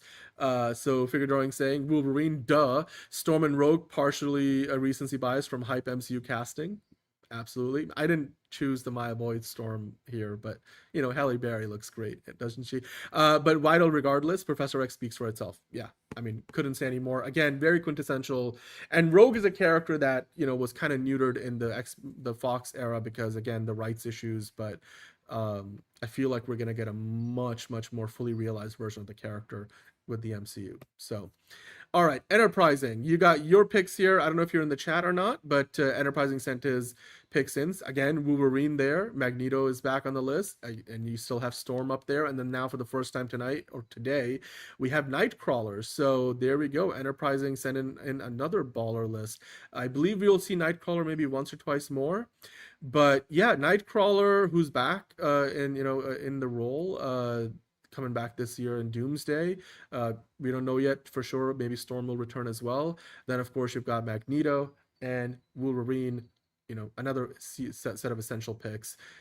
This could definitely just be a poster for X2. You're right. All four of these characters were in X2, so you're not wrong about that, Tony. That's actually, I didn't even realize that when I made this. I'm like, huh, these are all, they literally are all from that movie, and like, you know, big parts of the film too. So yeah, good stuff there. Let's see where we're going next. Is it frozen on me? All right, let's move on to the next one. So M2G, I believe, yeah, Alan Cumming was awesome. I can't wait to see him again back in the role later this year. Is Wolverine Origins as bad as its reputation? That's a good question. I kind of dither on that. Is it as bad? I feel like most movies aren't as bad as their reputation. You know what I mean? Like, I feel like in hindsight, it's like the internet discourse makes bad movies feel worse and good movies feel better sometimes. It's just, you know, game of telephone exaggeration. So like X-Men Origins has good bits, but then they also, it's one of those things where X-Men Origins, the good stuff, it does quite well. There's not a lot of it, but the bad stuff, it does so bad that it's almost like it makes the good stuff almost irredeemable. So it's just, I think that's the best way that I can describe it. I don't know, what do you guys think? Because X-Men Origins Wolverine, remember, they called it X-Men Origins Wolverine with like a hyphen in the middle because the idea was they were going to make other origins as well, like other character origin stories. And again, goes to tell you how not planned out everything was back in the day, because like, if I remember correctly, you know, that after that, they just kind of freaked out and were like, all right, we're just going to go make more solo Wolverine movies, pretend that that's the first of many, rather than being an origin series unto itself. And, you know, we're just going to like forget about making movies with like Deadpool, they did eventually make him, but like, holy crap, to screw up Deadpool in X-Men Origins Wolverine. I forget the name of the Will.i.am character. I mean, we never got to see Taylor Kitsch's Gambit return. Probably never will. So then again, just a lot of things about that movie. They also don't age very well. So there's that too. But anyway, to go through the Mount Rushmore itself, I think M2G's got a pretty good Mount Rushmore. We see the first appearance of Cyclops, which, I mean, hell yeah, he's going to have a big role this year in Avengers Doomsday. Then you have, of course, Magneto, another essential one, Storm, and Gambit. For a character that we really haven't seen a lot of in the movies, man, Gambit has got a lot of representation here. So, you know, he's definitely made a name for himself here, and then I'm sure we're gonna get to see a lot more of him in the you know, the weeks and months to come. M2G kind of saying, we got the girls, bro. Cyclops, Gambit, and Magneto. Yeah, I mean, and then you got Storm, you know, who just got street cred. So Kingsport Cal saying he owns all the X-Men movies, some VHS, some DVD, some Blu-ray. You also have the OG X-Men cartoon on VHS. X-Men comics helped me learn to read in the late 80s. That is amazing, man. They'll be part of my life. Yeah, that's one hell of a story. So like, X-Men is really, really special to you. That is wicked, like Tony said. That is wicked. Anyway, great list, M2G. Now we move on to John's Mount Rushmore. You guys let me know, what do you think about his Mount Rushmore? He's got some detailed explanations for his picks, since he's not here to talk about him himself. And as you know, John, you know, always has, you know, a lot to say about these. So give me a moment while I load up his notes. So of course, he's got Cyclops. He said, yes, I'm aware Cyclops sucks, but he's the leader of the X-Men, and the X-Men wouldn't be where they are without him. For better or for worse, the movies can get away with not having him for the prequels. Hey, at least his brother is there, sure. But I feel like he's too integral and too important of a character to the X-Men, which I think most people will agree with that assessment, right? It's like Disney, obviously, and Marvel, I should say, more so, Kevin Feige, they value Cyclops as a character. I think the story of James Marsden's iteration as Cyclops is very much similar to that of like Hayden Christensen playing Anakin Skywalker back in the day. It's like they kind of got jibbed a little bit, but like in hindsight,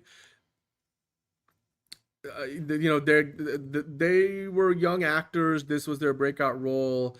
And when you're in that position, you mostly just kind of go along and do what you're told to. You don't really have the platform to challenge, like, oh, I don't think this is like the way we should do it, right? Like, or I'm sure like it wasn't like shut up and dribble, but like it's also, there's only so much you can say if you don't agree with, like, you know, what the director wants and stuff. So I think like similar to you know, Anakin Skywalker, I would say a lot of, you know, the characterization of Cyclops in those early X-Men movies, that's maybe less so on James Marsden and more so on the direction and the ideas, like, and what those movies were about and the direction and all that and the screenwriting. So I think much like for what happened with, you know, Hayden Christensen coming back and playing Anakin Skywalker in the Ahsoka show and Obi-Wan Kenobi, and then, you know, and basically Hayden Christensen's got like a bit of a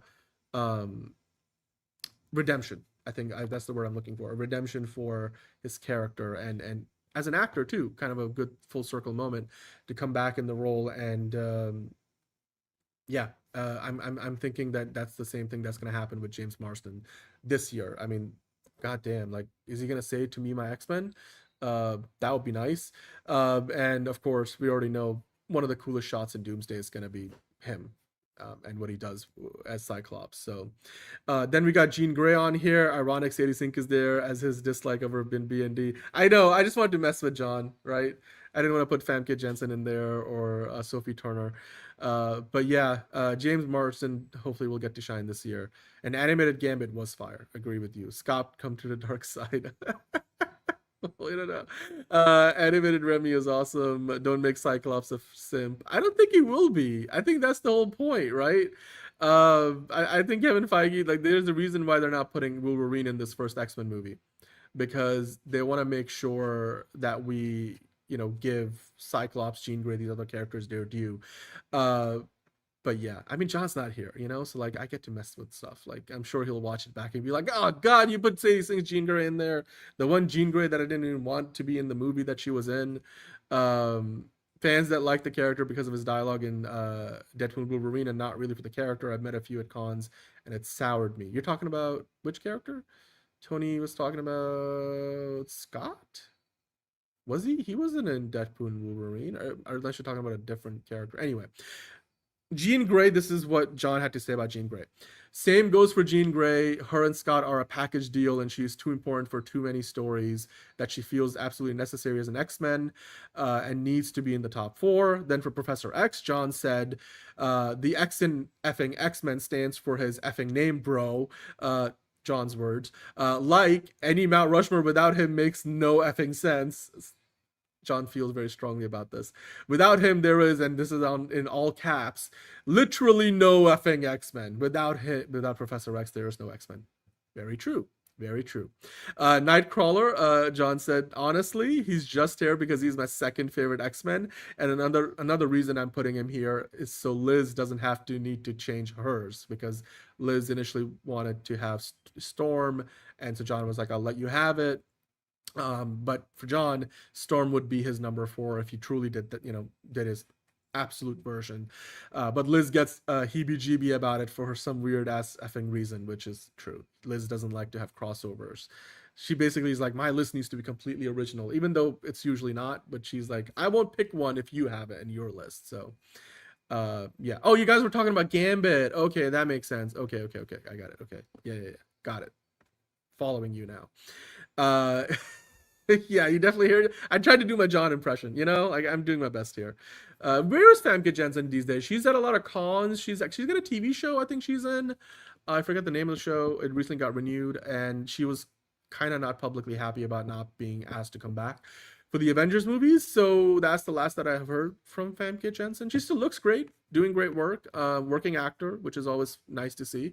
But yeah, now John did also have an addendum to his Mount Rushmore, saying why Wolverine is not here. To me, Wolverine is a character that can exist outside of the X-Men. He was a Hulk villain originally, for F's sake. So there you go. Wolverine can have solo titles with other heroes of the Marvel universe, and they work. I can't see that for any of the Mount Rushmore that I picked, whether they have actually had solo titles or not. They are too tethered to X-Men. Wolverine isn't. Scott, Jean, Xavier, Kurt, and Aurora are X-Men characters. Wolverine is a Marvel character who happens to be part of the X-Men. I feel like the original movies made him seem too integral when he necessarily isn't, shown by his solo fare and the prequel movies that didn't have him for the most part outside of Days of Future Past and cameo appearances. Wolverine is effing awesome. I love, all caps, love Wolverine. He is probably my favorite technically, but yeah, no, the writers of Deadpool and Wolverine were wrong saying he's the X-Man, all caps. He is a great X-Man, but not the X-Man. All right, John. Well, that's fair. I can't argue with his reasoning. At the same time, I can disagree with it, and that's okay. I think it depends on whether you read the comics and that's your definitive source material, or whether you go more off the movies. Like Liz is more of a movies person. John obviously has a very in-depth knowledge of the comics. So yeah. Oh, Tony, secret. Yeah, I didn't know you were secretly married to Famke Janssen. That's awesome, man. You're winning in life, and you'll probably have some to say for yourself when Liz is on, and you just got a lot of secret vibes out there. Brian saying, if it feels you can't count Nicholas Hoult as Beast since he spends most of the movie as himself and not covered in blue fur. Sure. I mean, okay. I still think he did a good job in the role. And Jennifer Lawrence, I mean, again, I think for her, the Mystique costume and the makeup was so much. I definitely think Rebecca Romijn's version is more well known, which is why she's the one coming back, and also because she probably cost a lot less for Marvel to pay to come back as Mystique, and she is the more popular iteration versus Jennifer Lawrence. We are counting Storm on John's list. Sure. I mean, he put in Nightcrawler, but he really wanted to put in Storm, so that's good. John is always going to be sour about Wolverine coming back in Deadpool and Wolverine, because I think Logan was a perfect ending. I agree with him on some levels, but also I had fun watching Deadpool and Wolverine. So anyway, Marco, we got your list. I don't know if you're in the chat, but if you want, you can always explain yourself in the comments. I think Marco actually sent in some explanations already, so let me see if I can pull those up.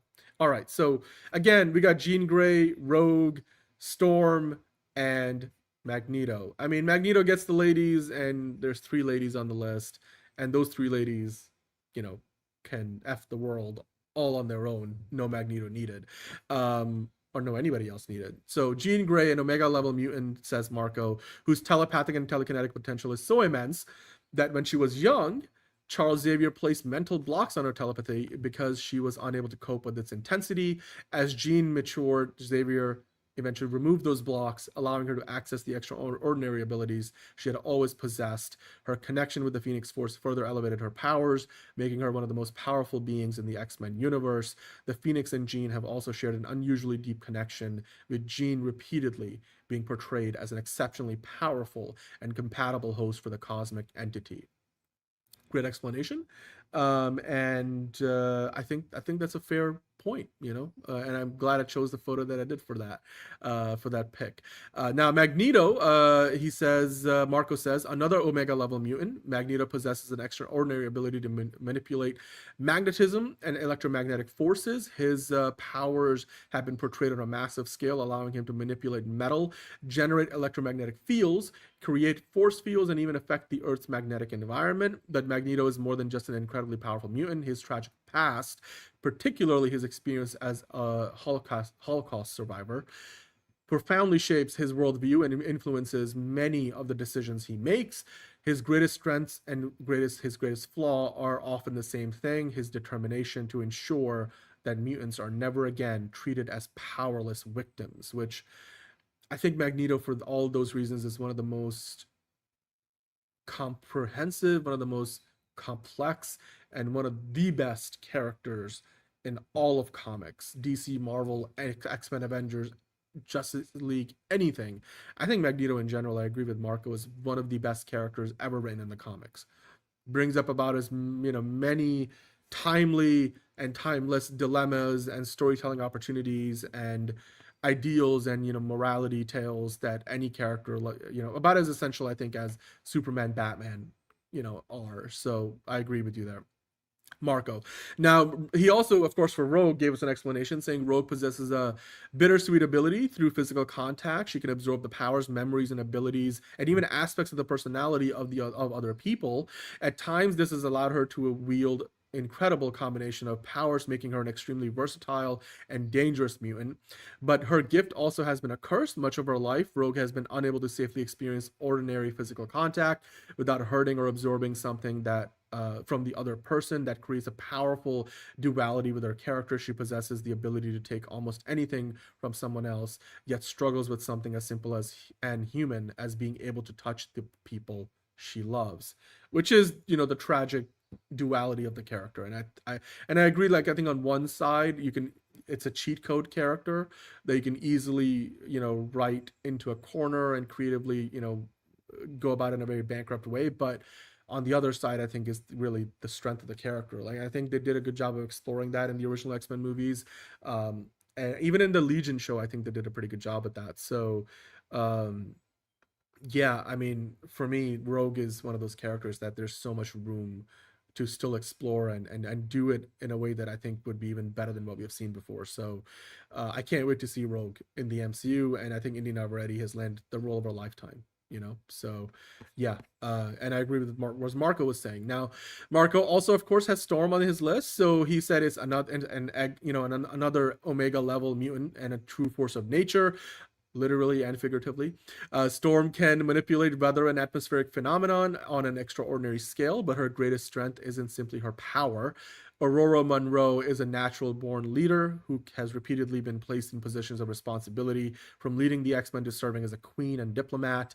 Despite possessing enormous power and having been worshipped as a goddess, Storm is generally defined by her sense of responsibility rather than her personal glory. She's also one of the emotional pillars of the X-Men, a calm, compassionate, and dependable presence whom her fellow mutants can turn to when everything around them begins to fall apart. So yes, 100% agree with all of that.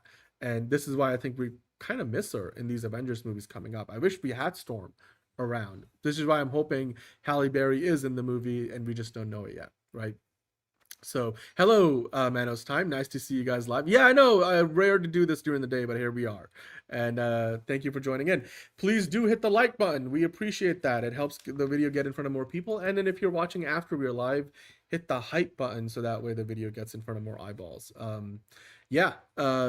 Dude, Margaret Qualley would have been a great Rogue as well, but there's room for her to still join the MCU or the DCU in other roles. I think her wanting not to really be tied down to a multi-picture deal is maybe part of the reason why she's not here.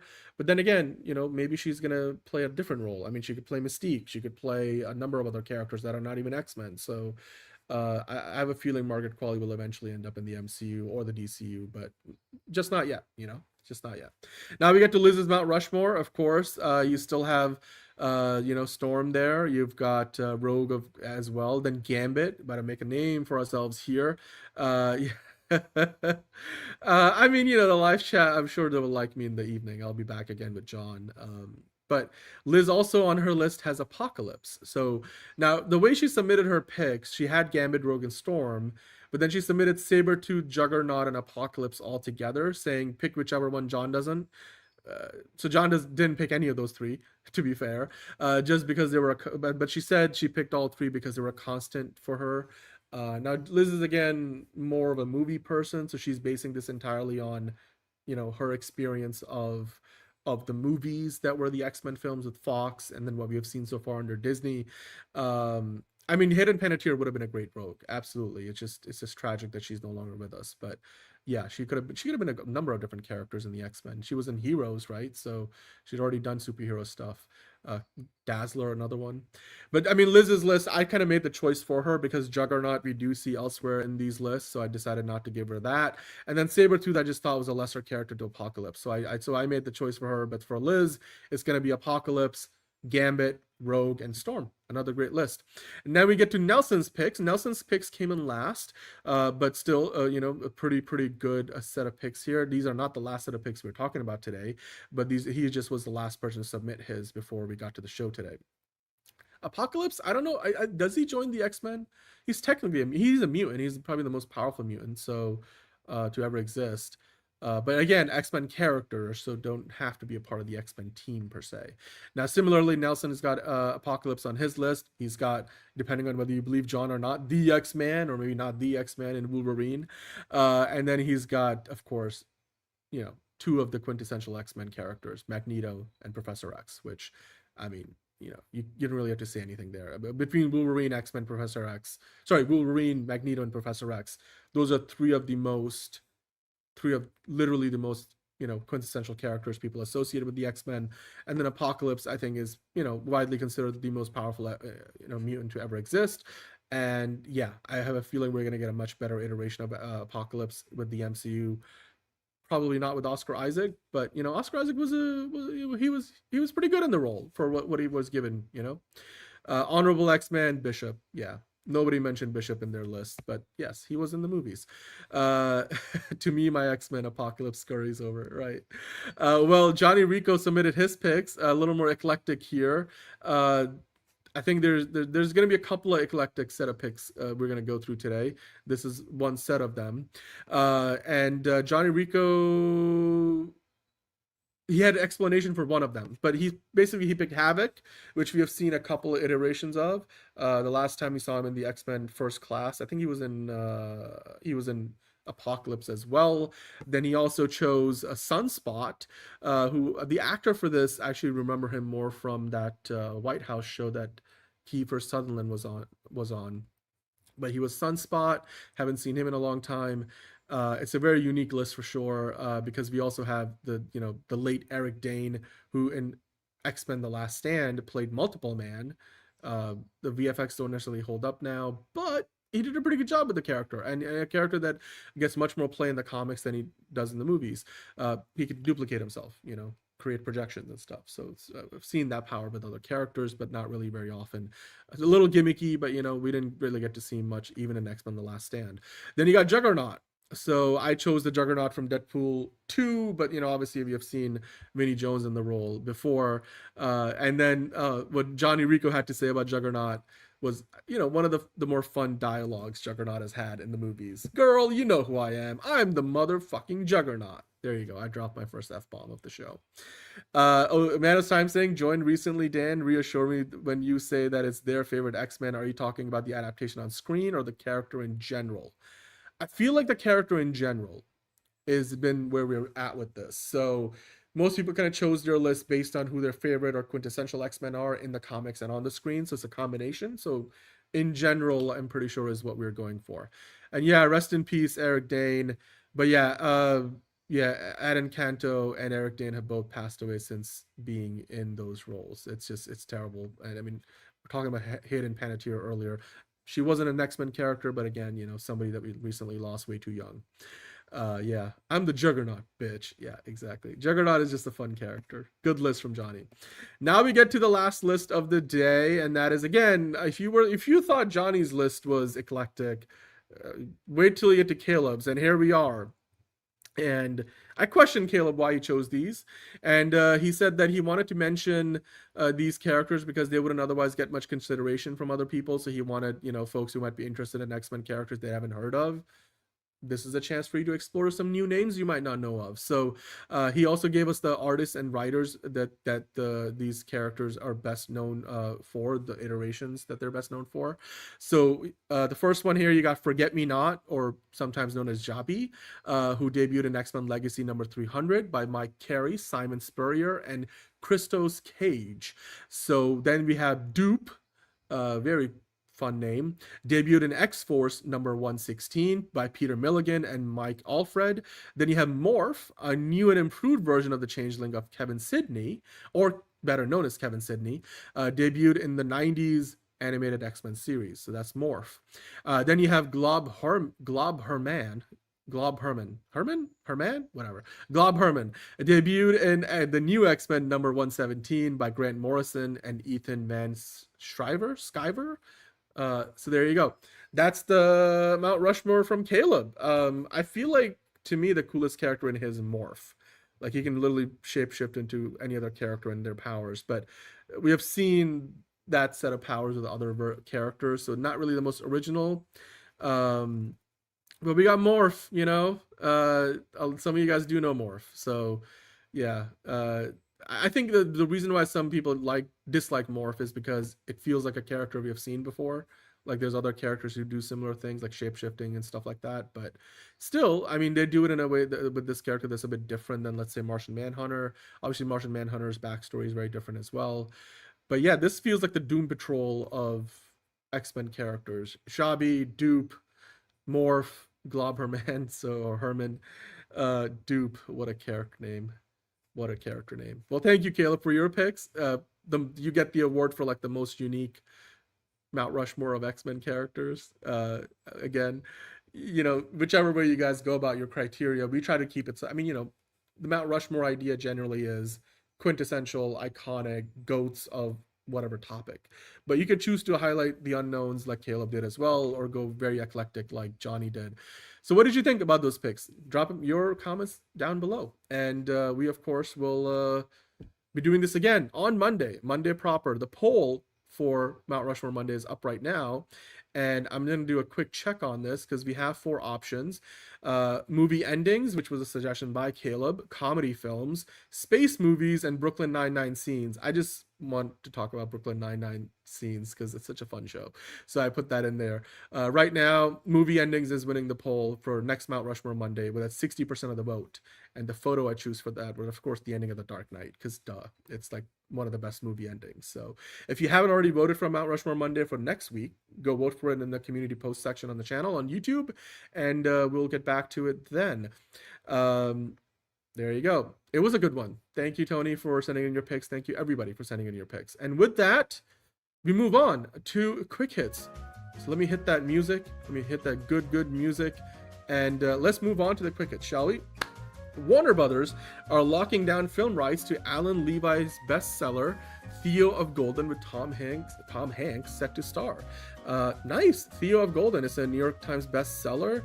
What is it about? I forgot to read that part. Let me see. Set in the fictional town of Golden, a man named Theo arrives and purchases the pencil portraits of locals that are displayed in a coffee shop. He returns them to each subject, and these visits reveal stories and relationships, and they lead to Theo to come to terms with tragedy in the past. Sounds like a great book. Great movie? Maybe.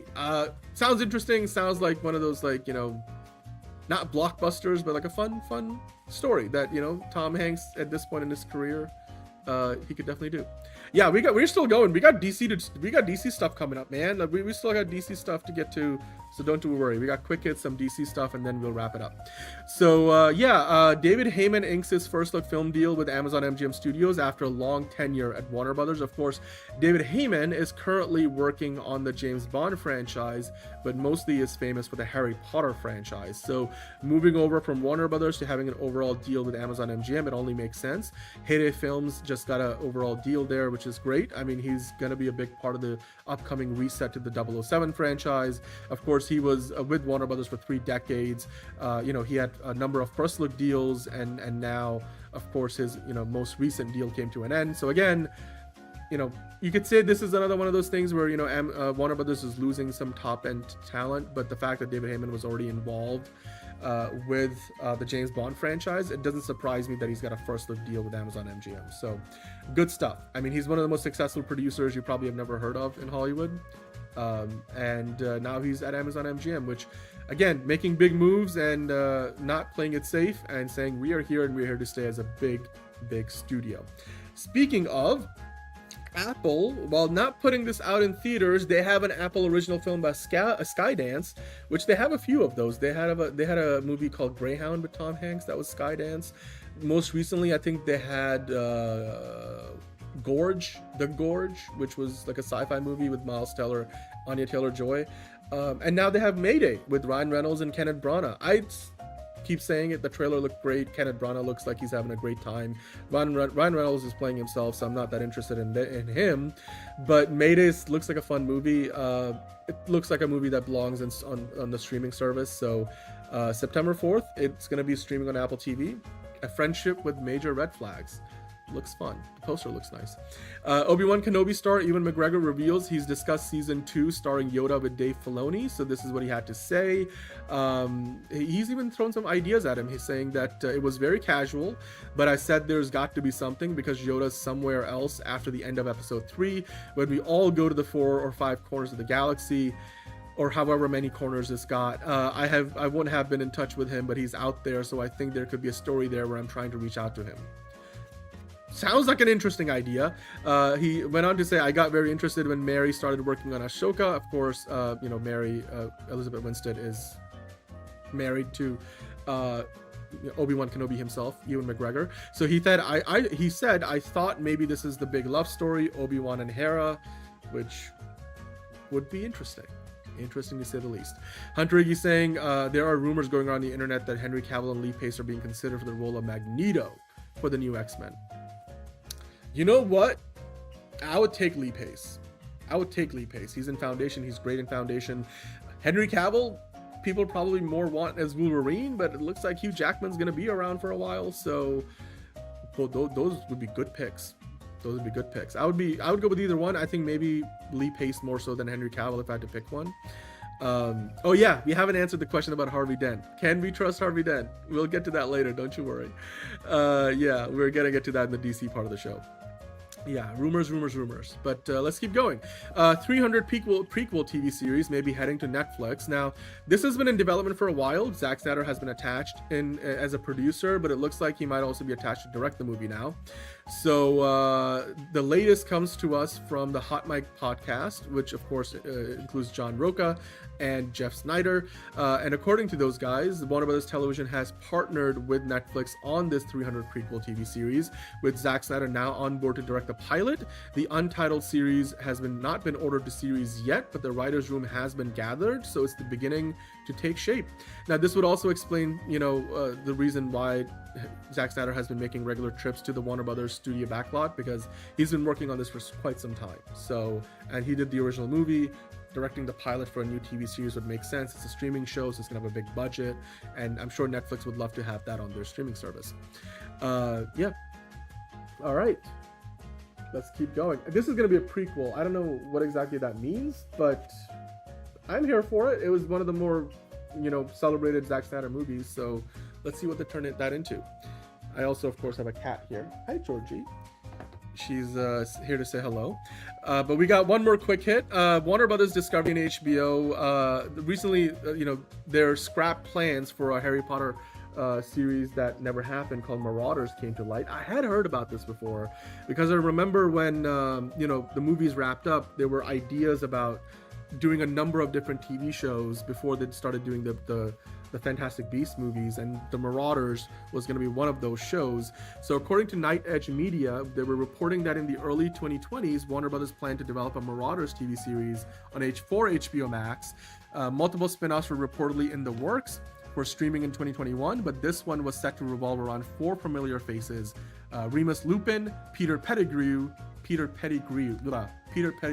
there we go, said it right, Sirius Black, and James Potter. So obviously would take place with the younger set of those characters, considering James Potter was dead by the time we got to the movies, and Sirius Black also died during the movies. But the site explained that the series' first season already had a full writer's room assembled and a series Bible created, so they were pretty far along on this. 3 full episodes were written, and then without notice, CEO David Zaslav pulled the plug in favor of a total reboot. Many of the writers were prepping to begin pre-production and casting when they found out the series was scrapped. Unfortunately, but perhaps not unsurprisingly, when given Zaslav's track record, many of the writers learned the show was canceled simply from an announcement that a remake was in development in 2023. So not entirely surprised this is how they went about it. Kind of surprised they were this far along before it got canceled. Again, this is one of those things where a merger happens and the new ownership comes in and says they want something different. I think in the long run, David Zaslav probably made the right decision, because a full-blown reboot gives you a chance for a longer run, because now they have at least 10 seasons worth of stuff, or probably at least 7 or 8 seasons worth of stuff, depending on if they split up some of the books into multiple seasons. And the Marauder show, I think you could still do technically, because you could still tie this into as a prequel to the rebooted series or the other one, because I'm sure it would be interesting to see how the canon would work.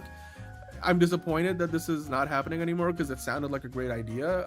I remember hearing about this. I just didn't know they were this close to getting it actually made.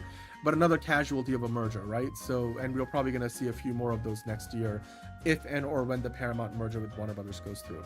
Hello, Steven. Yes, we're doing an afternoon show. John will be on with us tonight, so we will be back tonight with 2 more shows, DCU Daily Proper and Tier List Tuesday. I mean, Gary Oldman being back would have been a good for the prequel, but he will probably be in more of the flash forwards, because if they were doing a proper prequel, they would probably hire a younger actor. Also, Gary Oldman, I mean, is much older now, and he's really not acting in much. He's doing Slow Horses, but not much else. Yeah, I mean, TV show reboots get canceled a lot. There were supposed to be 2 other Fantastic Beasts movies. It's just, the Harry Potter franchise has gone through a lot of fact-finding its way to what's gonna work and what's not gonna work. And while the new TV series looks impressive, I mean, it's never guaranteed that what they got coming up is gonna work either, right? So, but the trailer looked fun. So we'll take what we can get, and then maybe down the road they'll go back and do more Fantastic Beasts, or I would love to see that concept revived for Marauders, because if it's a prequel, it could still work with the new canon as well. The new TV series won't overlap with it, right? So yeah, and on that note, we're done with the news portion of the show, so I'm gonna make some changes here and we can switch over to DCU Daily, and of course, as James Gunn would like to have you, be blessed from the beginning. It's another project that's been blessed from the beginning. There's the shot right there. That. Okay, we don't need to see chorus. Right there. Hey, buddy. Eyes up here. Now you want to get nuts? Let's get nuts. Here we go. Victory mine. Ask me how am I doing? I'm telling you really I'm doing sublime. I never wait in the stewardess line. I just go do it. I'm moving my time. Really had nothing to do with it. How am I moving? I'm moving like you want to shine. Follow my lead. Don't listen to lies. I had to put me all on the line. That's why I know that victory's mine. I prefer Jared Leto. Hunka hunka.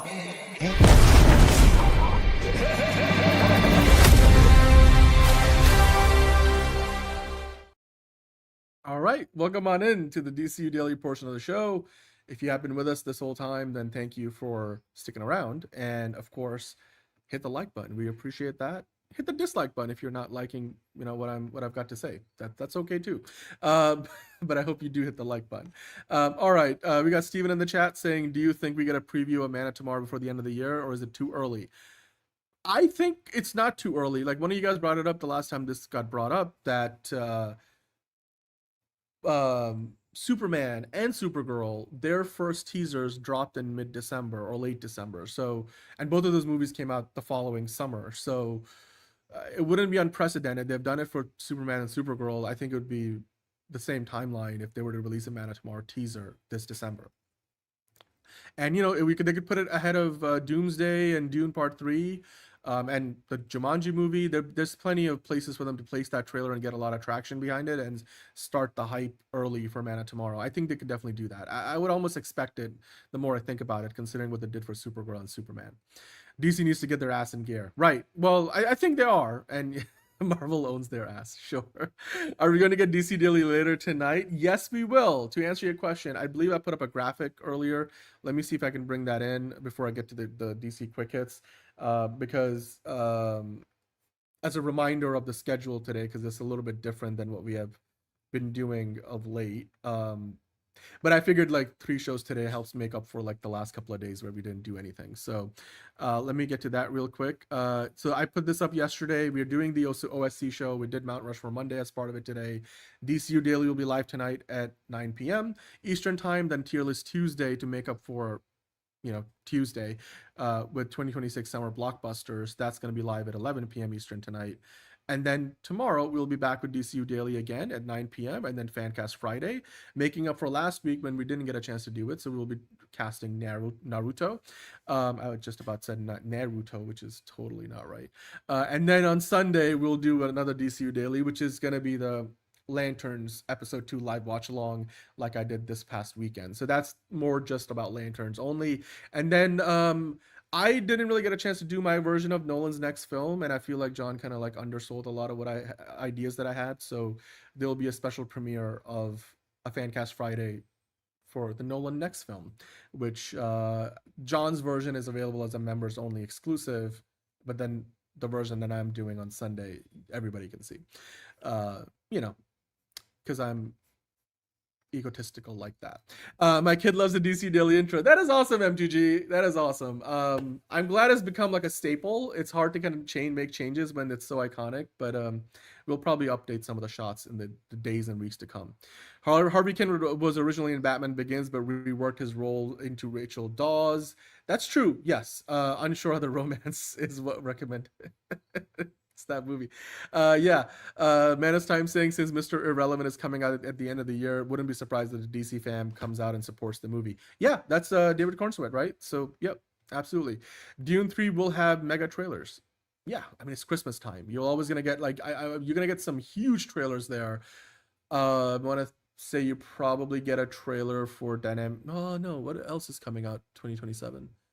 There's only one Marvel and one DC movie, so probably for other franchises, like probably a Starfighter trailer, and Mr. Irrelevant would definitely be a bigger challenge for an actor for David Cornsweet. Yep. Yeah, the schedule is in the community post section. What I just showed the graphic. You guys can go check it out over there. By the way, did Liv give her thoughts on the Lanterns episode? Oh, yes, she did. She said she liked it. It wasn't that bad. She didn't really feel the chemistry between Hal Jordan and Jon Stewart as much, but she says like she's open to seeing how it develops. She gave it a 7 out of 10. That was her rating. So yeah, I forgot to bring that up. I guess we haven't been live since I got that review from Liz. So there you go. What is this Tier List Tuesday's winner for tonight? Naruto. You guys voted for that last year. So yeah, the Nolan Whisperer. Yeah, exactly. I feel like I did so much work on that like presentation for that episode, and John just kind of like skipped over half the details, which is fine. You know, John still did the show without me, and I wasn't feeling well, so I appreciate it. And if you guys want to watch his version of the show, he's also made some of his own picks for Nolan's next film.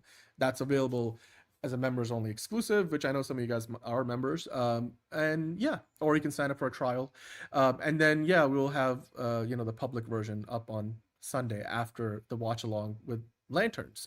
With that, let's switch things up here. As we usually do with DC, we kick things off with the quick hits, the parrots, ducks, and pelicans of DCU news, because bird blindness is an epidemic, and we should take it very seriously. The first thing, as you got a hint of earlier, I wanted to kind of showcase a little bit of what Kyle Chandler recently said when he was on Jimmy Kimmel, talking about his experience with the Lantern show. Again, talking up the show. I mean, what else is he going to say? But at the same time, I feel like he genuinely had a good time with it. So let's take a listen to what he had to say.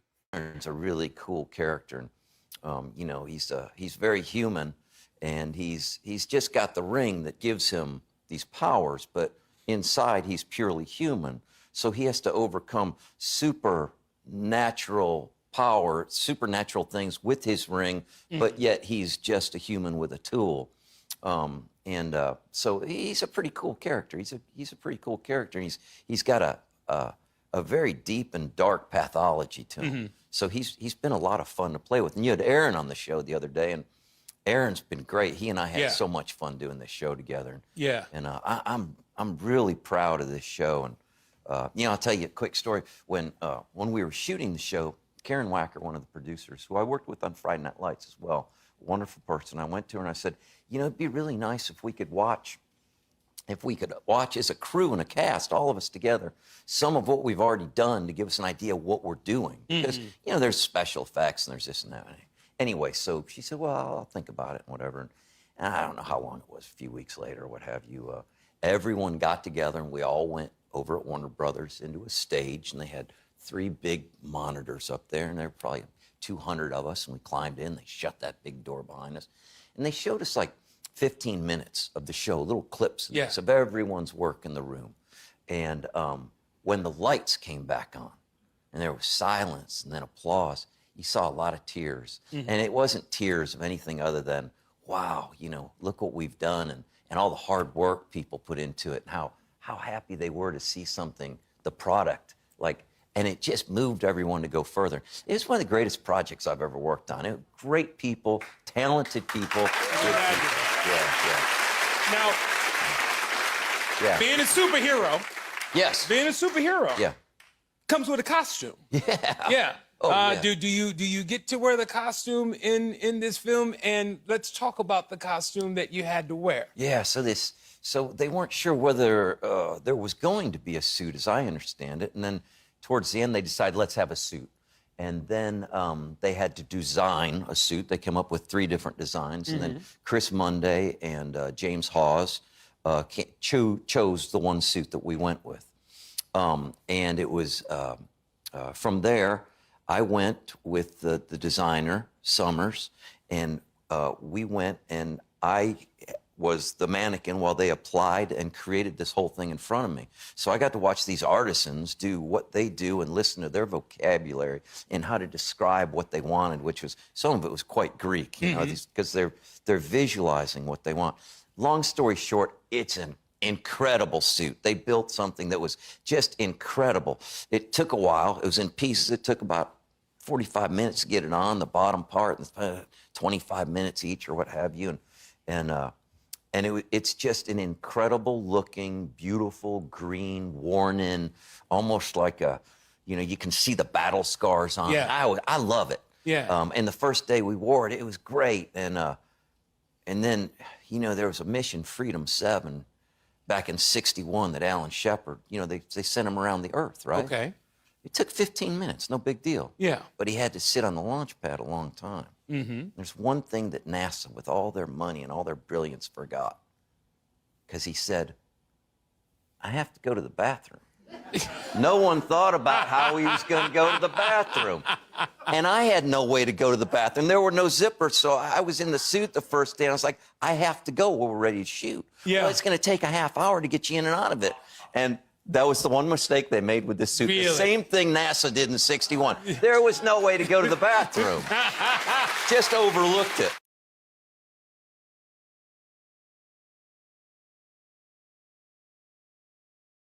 Yeah, it's very interesting that they kind of overlooked that part. I was like, what? Well, it is underrated though, because remember Christian Bale, like anytime somebody goes to him and like, you got any advice for me as Batman? And like when Ben Affleck went to him, and then when Robert Pattinson went to him, he was like, remember to make them put a zipper in your suit so you can go use the bathroom without taking the suit off. So it seems like you would imagine this should be common sense now that these costumes, like the actors are in them for like hours and hours, like 10 hours at a time. You should build a fly so they can go use, the hatch when they need to. It just apparently they forgot to do it here, and yeah, Kyle Chandler had an experience that a lot of others in the superhero genre before have had, unfortunately. But hey, you know what? I'm sure they figured it out eventually, because that's funny that it still happens in 2026 when the superhero genre is as ubiquitous as it is. Oh yeah, Jennifer Lawrence did describe, yeah, with Misty. Yeah, I mean, look, you guys, it's the practicality of it, right? Like, how does Spider-Man go pee? Does he like go take the whole thing off? And like, it's a lot. Like, it's like you gotta have a super exit. It's like it's you gotta have it. Chandler was a perfect casting. I knew he'd do so much better at this than Josh Brolin, just as good as Josh is for these roles. Yeah, I feel like the cockiness that Kyle Chandler plays Hal Jordan with, it's definitely in my opinion different and probably better for the role than what Josh Brolin would have brought to the table. Not saying Josh Brolin would have done a great job, but also I think Josh Brolin was looking for a different kind of opportunity. Like, he wanted a new show that was going to be his show, that he was going to be like the lead of for multiple seasons. And so far, it doesn't seem like that's going to be the case with Kyle Chandler. But Kyle Chandler's okay with what he's got, and he's describes how when he first got the script and he at home read it with his wife and his daughter. Who his daughter, of course, is an Alien Earth on FX, an actor herself. They read it together. They did like almost like a table read, and as soon as they finished reading the script, they were like, you gotta do this, Dad." And then or like his wife, and like, "You gotta do this, Kyle." And then it was like, "Yeah, it's fantastic." So again, a great experience. Obviously, he speaks very highly of it, and so far episode 1 was pretty fun. So we'll be talking about episode 2 this Sunday. Kyle said he would have liked to play Sergeant Rock. Ironically, that's one of the projects that fell apart early. Right? Yeah. I mean, well, supposedly it's in developmental hell. Like, they didn't completely kill it, but it looks like they need a new director for it and possibly a new actor. So those are two pretty big things, two pretty big hurdles to get over. But yeah. Reminder that Spider-Man is a drawing. Sure. Was Josh Brolin up for? Yes, he was. Josh Brolin was considered early on. I think at least he was offered the role, then he passed on it because I guess in hindsight, because he had just finished that other show, The Outer Range on Amazon Prime, and it got canceled after a couple of seasons. So he was looking for another show that he could be like the lead or like part of the ensemble cast. It's just that with Lanterns, it seems like the role just wasn't a good fit for what he was looking for. So, and obviously he's in Dune, so like I mean, Josh Brolin's doing fine. He's got other things to worry about.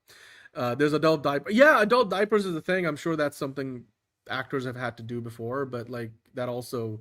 You don't want swamp ass like working outdoors in a hot set environment. It's just there's good things and bad things. You'd honestly rather have a fly, and how hard can it be? It's funny that there's still instances where they don't build that into your costume. The practicality of the costume needs to be there. But I am glad that they do have a suit. And yeah, I mean, Eric, I guess there was a chance at one point they wouldn't even have a suit. So I'm glad to have a suit, and I know they're hiding the Jon Stewart suit from us, which is meant to be more of comic booky let's say, as opposed to like the Hal Jordan suit. So we'll get that soon, hopefully during the course of the show. Chandler as Hal feels very much like a character you could see in a James Gunn project, says M2G. Dirty jokes, etc. Jon Stewart doesn't really, but he's going to be in Man of Tomorrow. Right, but I think Jon Stewart's going to have more of a character arc in this show, so I feel like by the time we get to Man of Tomorrow, Jon Stewart's going to feel more like a character that belongs in a James Gunn movie. Or even if he doesn't belong in a James Gunn movie, that in and of itself could, James Gunn could use to his benefit.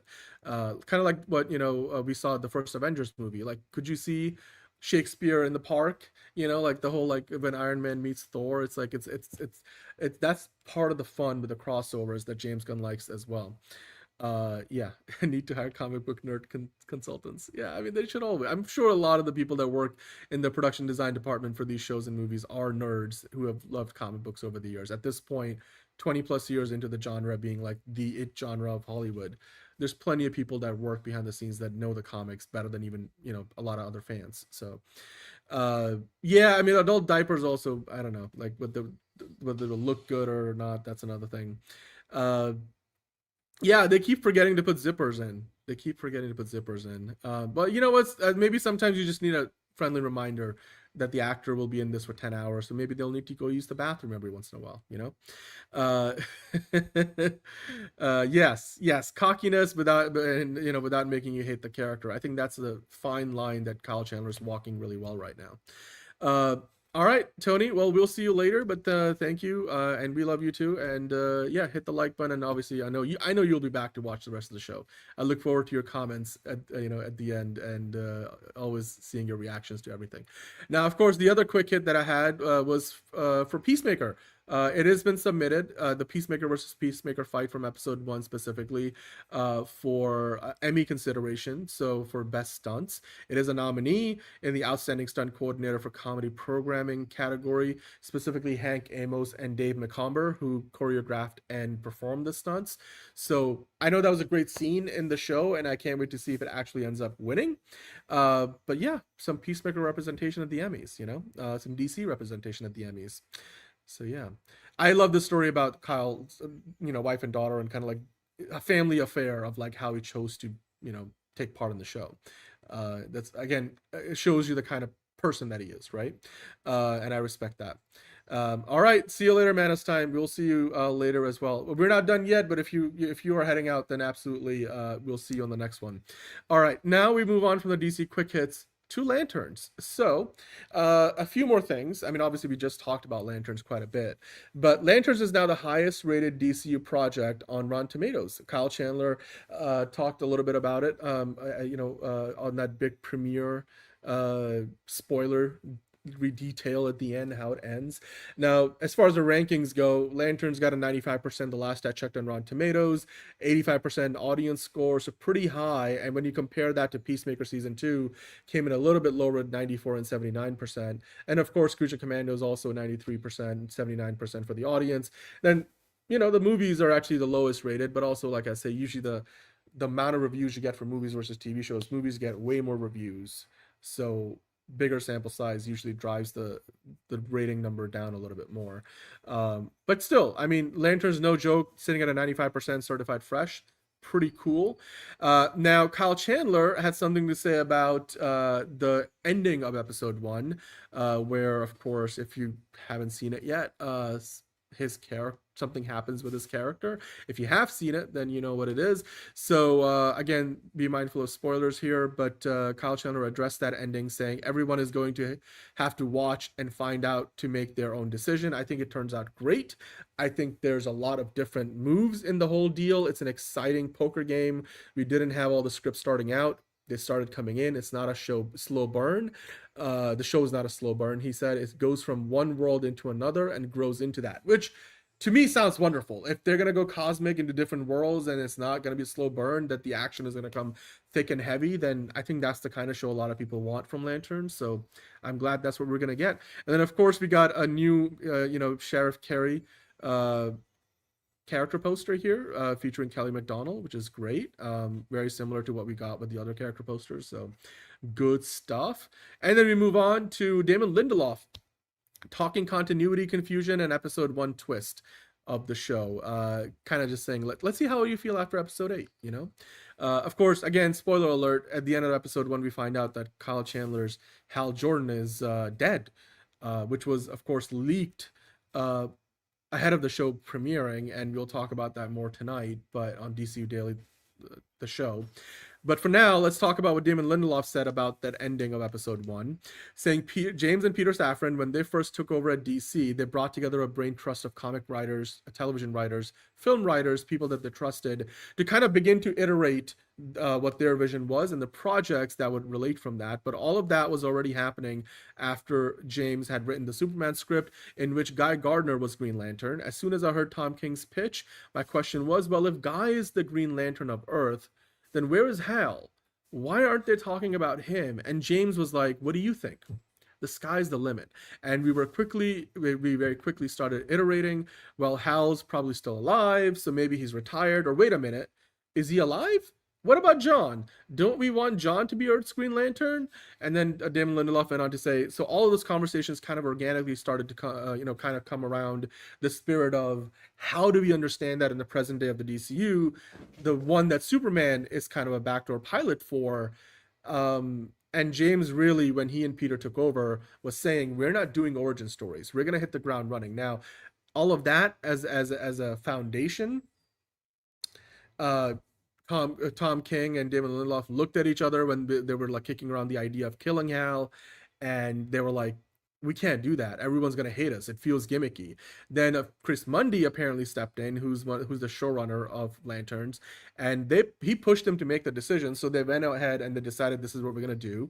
And Damon Lindelof's talking about the particular episode 1 ending with Hal Jordan supposedly dead, said, on Sunday night, are we willing to acknowledge that a lot of people are going to be angry, and that if we were watching this and not making it, that we would be saying, I waited this long for another live action version of Hal, having not gotten him since the Ryan Reynolds film, and then basically 50 minutes after getting me to fall in love with Kyle Chandler, you're killing him off. F you.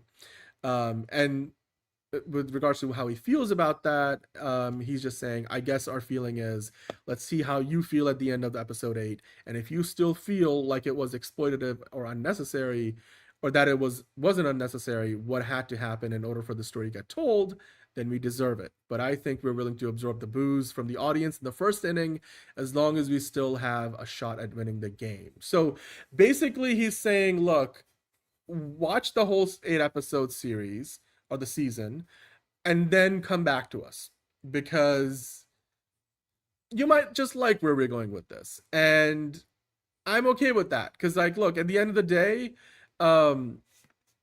if it all turns out well, and like I said, they will probably have some explanation, some twisty turny way of getting us to the point where we either find out that yes, Hal did die, but for a very justifiable reason and story, and maybe it helps to set up Jon Stewart for all the more success, or maybe he doesn't die, maybe that was a red herring. Like, I'm still willing to believe that Hal Jordan isn't actually dead. But yeah, I mean, you know what, I'm okay with that. Let's see how you feel about after episode 8. I'm willing to wait. Damon Lindelof, I'll watch the whole series, we'll talk about it here, the whole season, and then maybe we'll feel differently about it, right?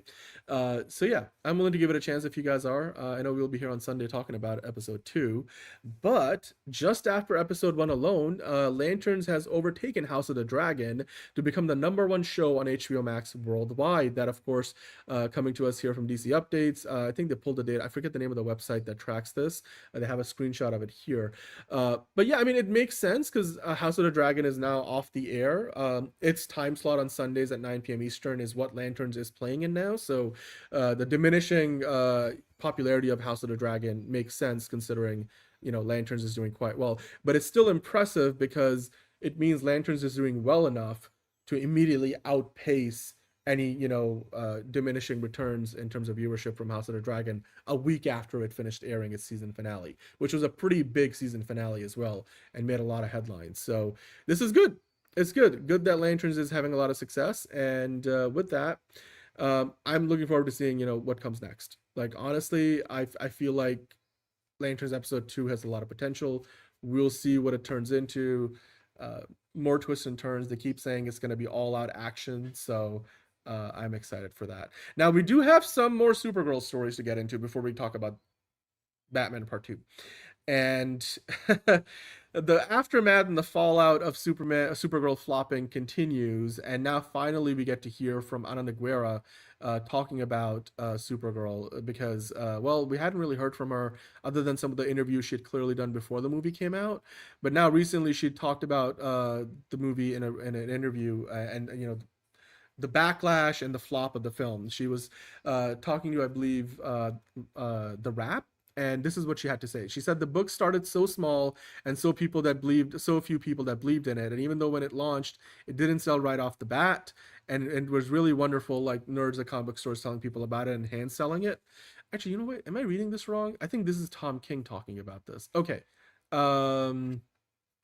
I miss this? Oh no, Tom King. I misread this. Not Ana Negreira. Tom King is talking about the movie. That's my bad. So the comic book writer addressing the movie. I totally misread that. That's my bad. Anyway, Tom King saying there's this sense of when I'm seeing the movie, what gratitude I have for those people.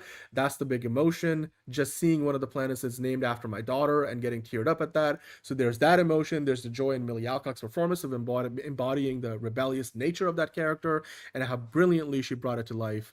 Every time it goes out in the world, I feel like it's a ticket to join comics. It's a welcome to my industry. And that is, to me, my pure joy. So good stuff. Again, Tom King, you know what? John is not here, so we'll throw some props Tom King's way.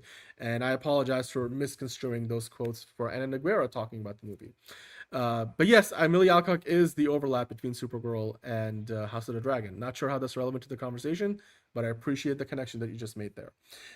Okay, so in addition to Tom King talking about Supergirl, we have David Krumholtz, who played Jor-El, or Zor-El, I should say. He plays Zor-El, the father to Supergirl in the movie.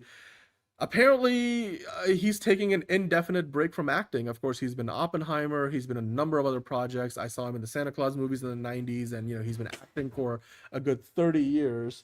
And my cats are going crazy back there. She just tried to climb up to the TV. Anyway, David Krumholtz says he's frustrated and fed up and fried and just wants to take a break from acting. I'm sure you guys saw this. This is what he had to say. I kind of sort of put my acting career on hold the other day. It's been something I've been petrified to do for years. Specifically, the fear was that I'd go broke and not be able to handle being out of the game. But I sent the definitive email saying that the profession has lost its gleam. And he said, I gotta say, a huge wave of relief washed over me. Not sure what I'm going to do for money instead or how I'm going to do it, but just I've removed a humongous burden, one that I truly didn't fathom the weight of until it was gone, frustrated, fed up, and fried. Now, he did, I think, delete the initial post, and then he reposted saying that he was really grateful for the response, the people supporting him in his statement. And oh yeah, Brian, it's all good. But anyway, what David Krumholtz was saying, look, I understand what he's saying. That, you know, he's kind of frustrated with, like, and acting is not easy. Acting is not an easy profession to be in. In fact, the thread for this from CBR's page is kind of an interesting exercise because some people went in and be like, oh, boo-hoo, actor who gets paid way more than money I'm ever going to see in life, you know, and doesn't do a 9 to 5, says that acting is hard, can't even get all those things you need. The boo-hoo, you said mean things, or people said mean things about Supergirl. Grow up, we got to pay bills. And then somebody else, I think, came in and responded to that, which I thought was very interesting, because you got to remember, acting is not easy. If you're a professional working actor, it's as hard as it's ever been.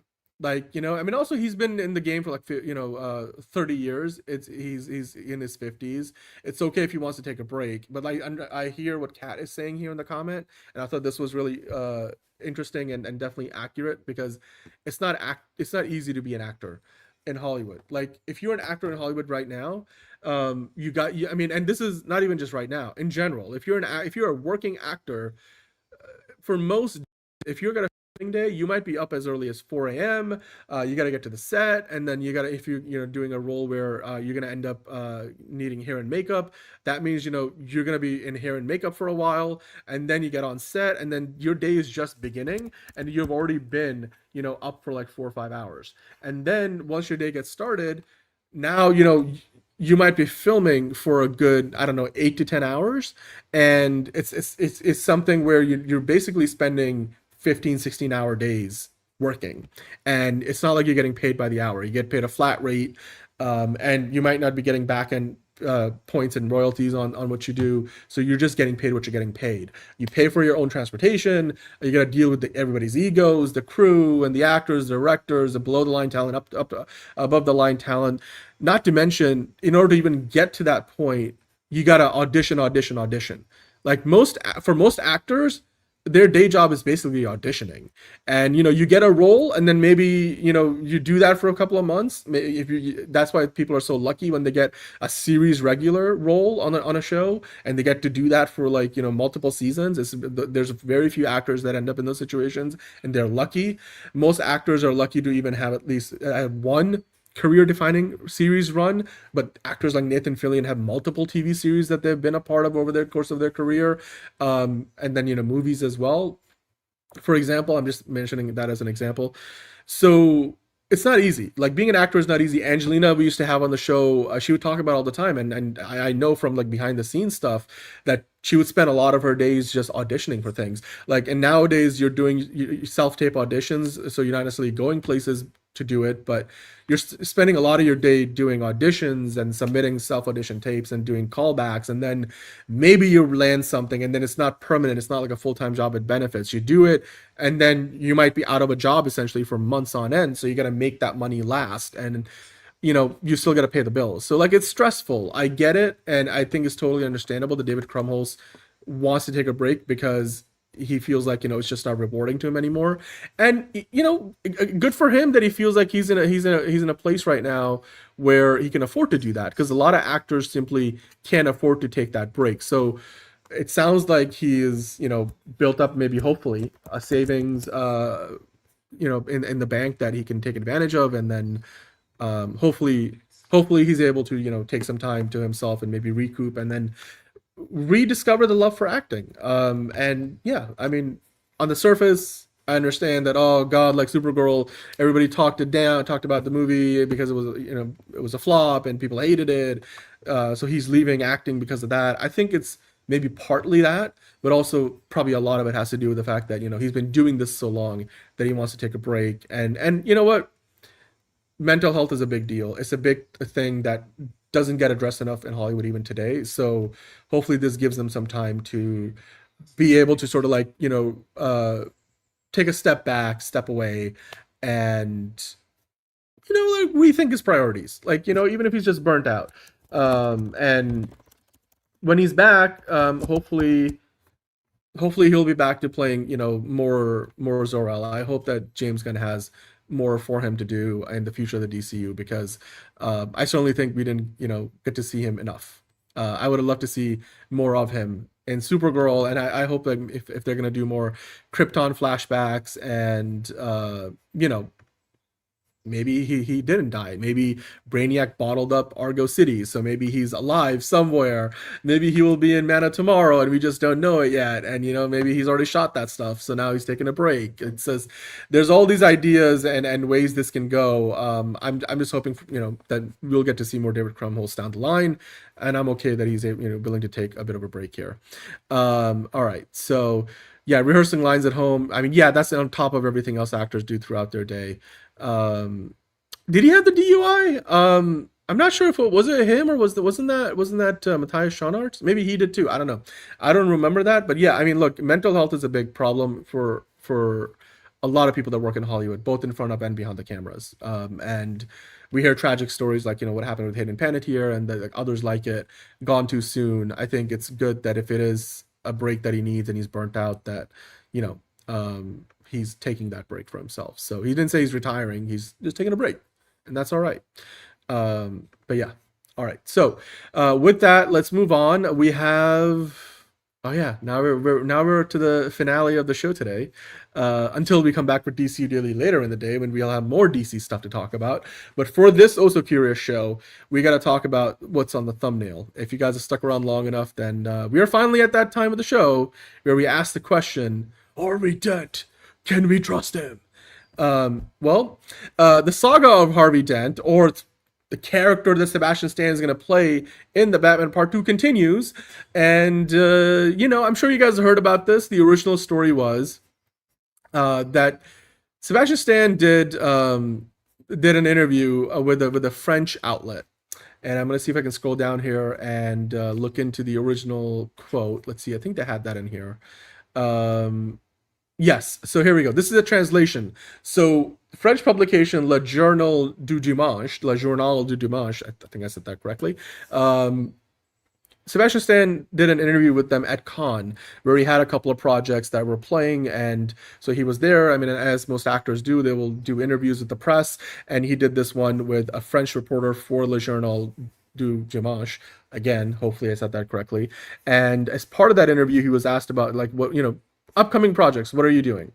So basically to that he responded saying, honestly, I have absolutely no idea, because we didn't have a script. We were just shooting scattered scenes. That he's talking about Avengers Doomsday. It's a different way of working, continuously, constantly evolving. The producers didn't want us to read it in its entirety to avoid journalists asking us questions. And he laughs, saying, I've been following this rule for 15 years. I'm used to it. Of course, he's been in the MCU for 15 years. And then he said, I also can't say anything about the Batman Part 2 by Matt Reeves, where I play Harvey Dent, which the editor then added a note saying it comes out February 16, 2028.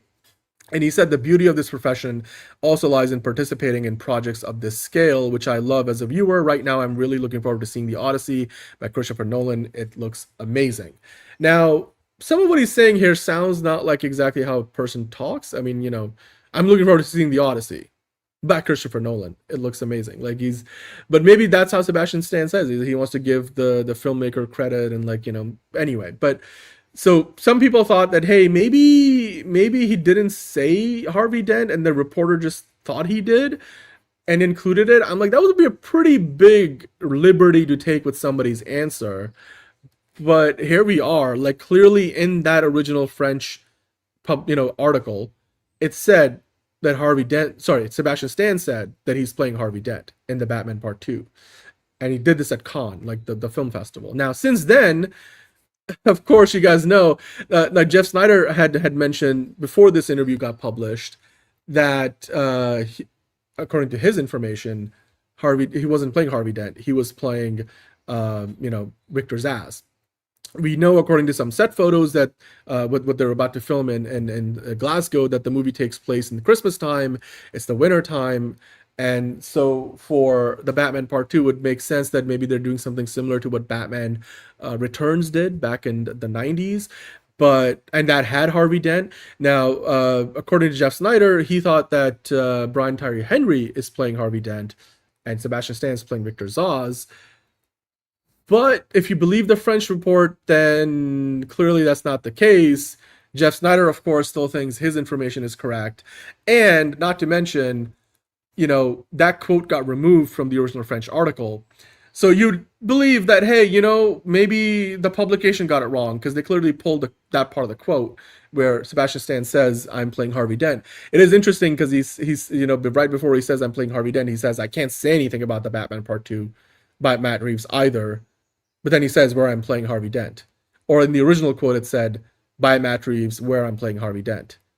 Whereas the new article, the edited article says, I can't say anything about Batman Part 2 by Matt Reeves either.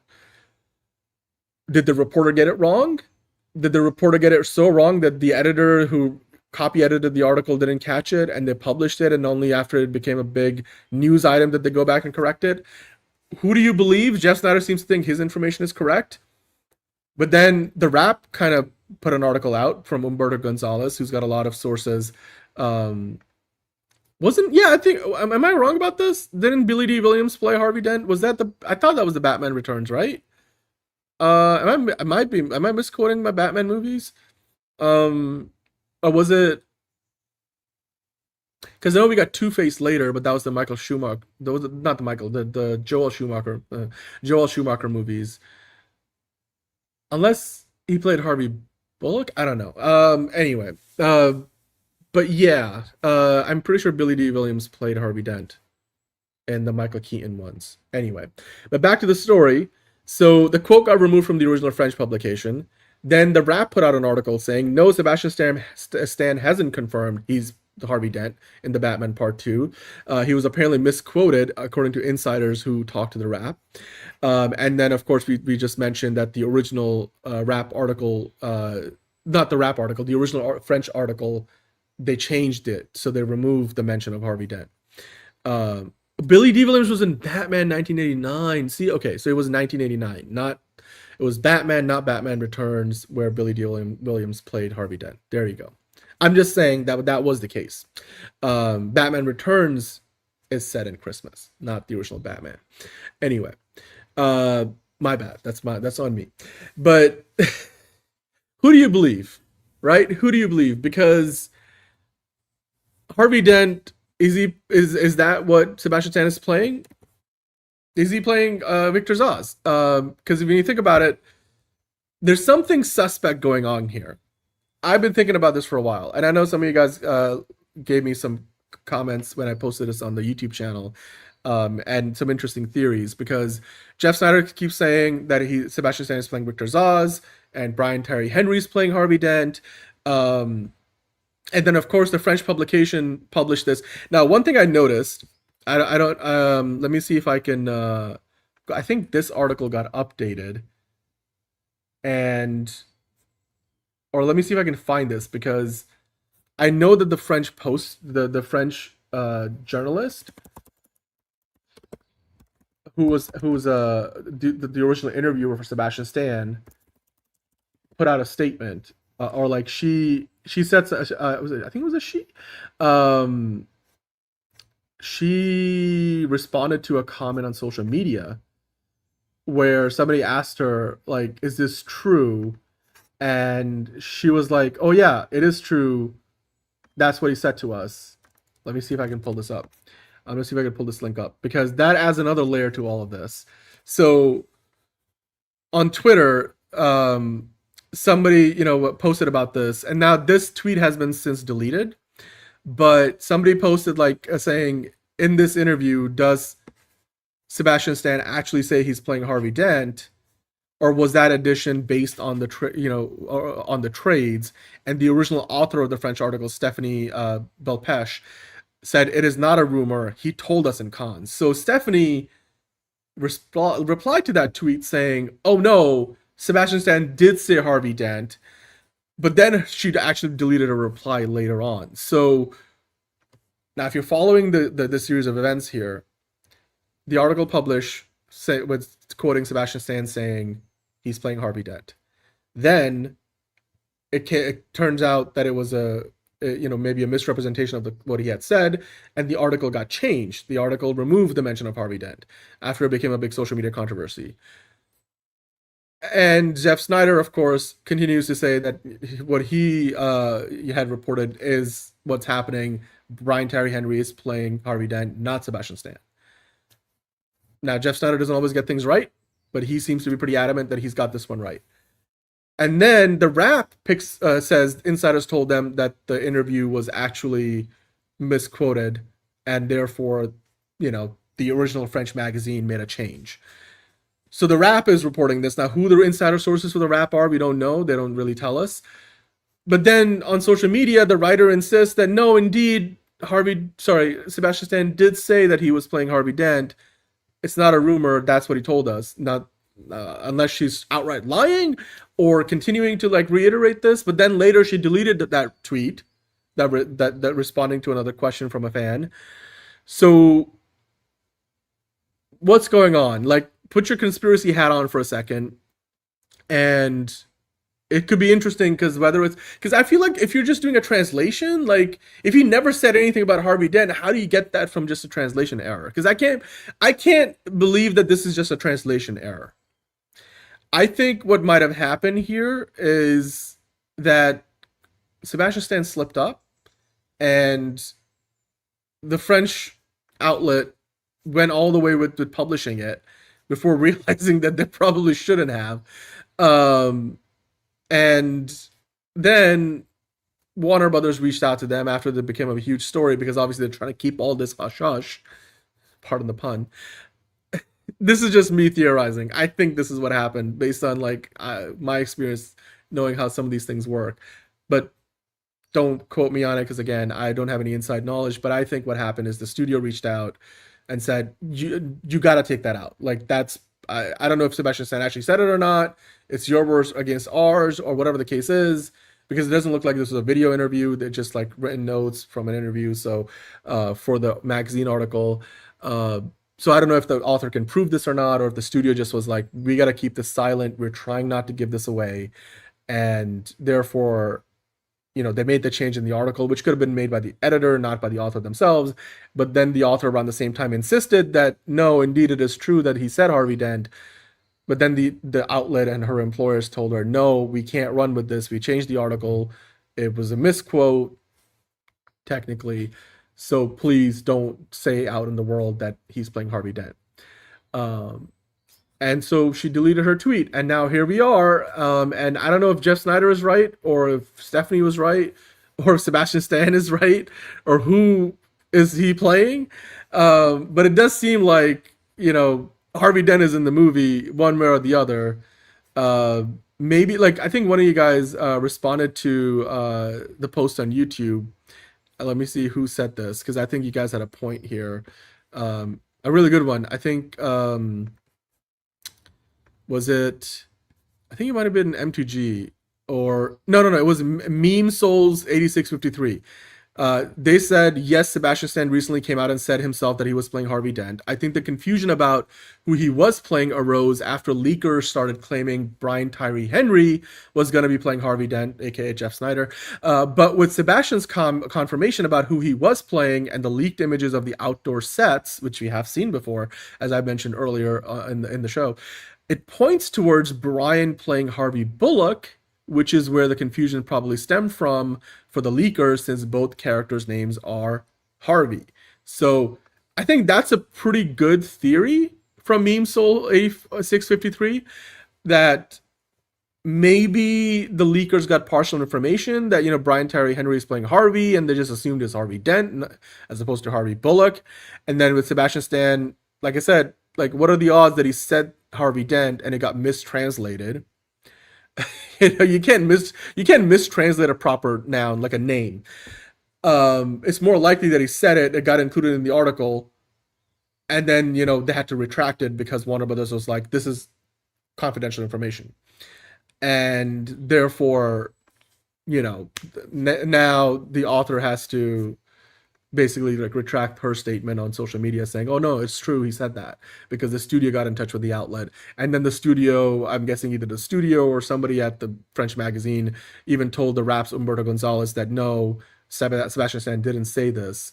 So I'm like, look, Hollywood is known for these like very elaborate ways to like keep information secret. We'll talk about later tonight on DCU Daily with John how Cosmic Book News is getting sued by Warner Brothers for leaking the ending of episode 1 of Lanterns and what happens to Hal Jordan. So wouldn't be surprised that this is like, and then of course Tobey Maguire and Andrew Garfield lying, you know, through the nose repeatedly, leading into Spider-Man No Way Home, that they were not in the movie when they were in fact in the movie. So we have seen many examples of this before. I feel like this is what's going on here, that when the movie comes out, we will see Sebastian Stan playing Harvey Dent. It's just Warner Brothers doesn't want to let it get out, and they're going to, you know, great lengths to make this not happen, unless the code name, it's a code name for Harvey and it's something else entirely. I mean, really, who do we trust there? Kyle, hello. What are you guys doing up during the day? We are doing a special afternoon show, but then we have back-to-back shows later tonight as well. So tune in for that later. The full schedule is on the community post section on YouTube. But you know what? All of that leads me to the question that Pete Holmes Batman loves to ask. Harvey Dent, can we trust him? Dent. Can he be trusted? Harvey Dent. Can he be trusted? Harvey Dent. Can we trust him? Harvey Dent. Can we trust him? Harvey Dent. Right. Can we trust him? One last question. What? Harvey Dent. Oh, fuck my face. Can we trust him? No, we can't trust him. One question, though. Harvey Dent. Can we trust him? Harvey Dent. No. Just one last time. No. For old time's sake. No. Harvey Dent, can we trust him? And on that lovely note, I ask you guys the question: Harvey Dent, can we trust him? Maybe you guys can give me the answer in the comments down below, and we'll ask John the question when we get back to doing a full DCU Daily episode later tonight. Of course, this is a special schedule today where we've got a OSC show during the day, we got DCU Daily in the evening, we got Tier List Tuesday on a Thursday. So make sure to tune in for that. I'm just going to give you guys one more reminder of that before we go. So this is the show schedule today. I just finished doing the OSC show. Really long, but we'll be back later tonight at 9 p.m. Eastern with DCU Daily 576, and then we'll be back with Tier List Tuesday after that at 11 p.m. With the Naruto, some 2026 summer blockbusters, I should say. You guys voted for that as the topic for Tier List Tuesday, and then tomorrow we're back with DCU Daily 577, and then Fancast Friday with the topic being Naruto, which you guys voted on last week, and we just didn't get a chance to do it, so we're doing it this week. And then this Sunday we are at live at 9 p.m. for DCU Daily live watch along of Lanterns episode 2, and then after that at 11 p.m. you'll see a special premiere for a Fancast Friday episode that I'm doing a do-over on for Christopher Nolan's next film, which John previously did. I just wanted to do my version of it. So, all right, so that's your schedule. That's in the community post section. Thank you guys for tuning in. If during the day, and it's not usual, but I appreciate you guys here. And hit the like button, and please do subscribe if you're new. We're here 5 days a week, more often than not. But yeah, have a good rest of your day. We'll see you tonight, 9 p.m. for DCU Daily, 11 p.m. for Tier List Tuesday. Those are all Eastern Standard Times, if you're looking for the time zone. Until then, I guess the only question I can ask, again, Harvey Dent, can we trust him? It's another project that's been blessed from the beginning. There's the shot, right there. That. Okay, we don't need to see Cole. Right there. Hey, buddy. Eyes up here. Now you want to get nuts? Let's get nuts. Here we go. Victory mine. Ask me how am I doing? I'm telling you, really, I'm doing sublime. I never wait in a stewardess line. I just go do it. I'm moving my time. Really had nothing to do with it. How am I moving? I'm moving like you want to shine. Follow my lead. Don't listen to lies. I had to put me all in the line. That's why I know that victory's mine. I prefer Jared Leto. Hunka hunka.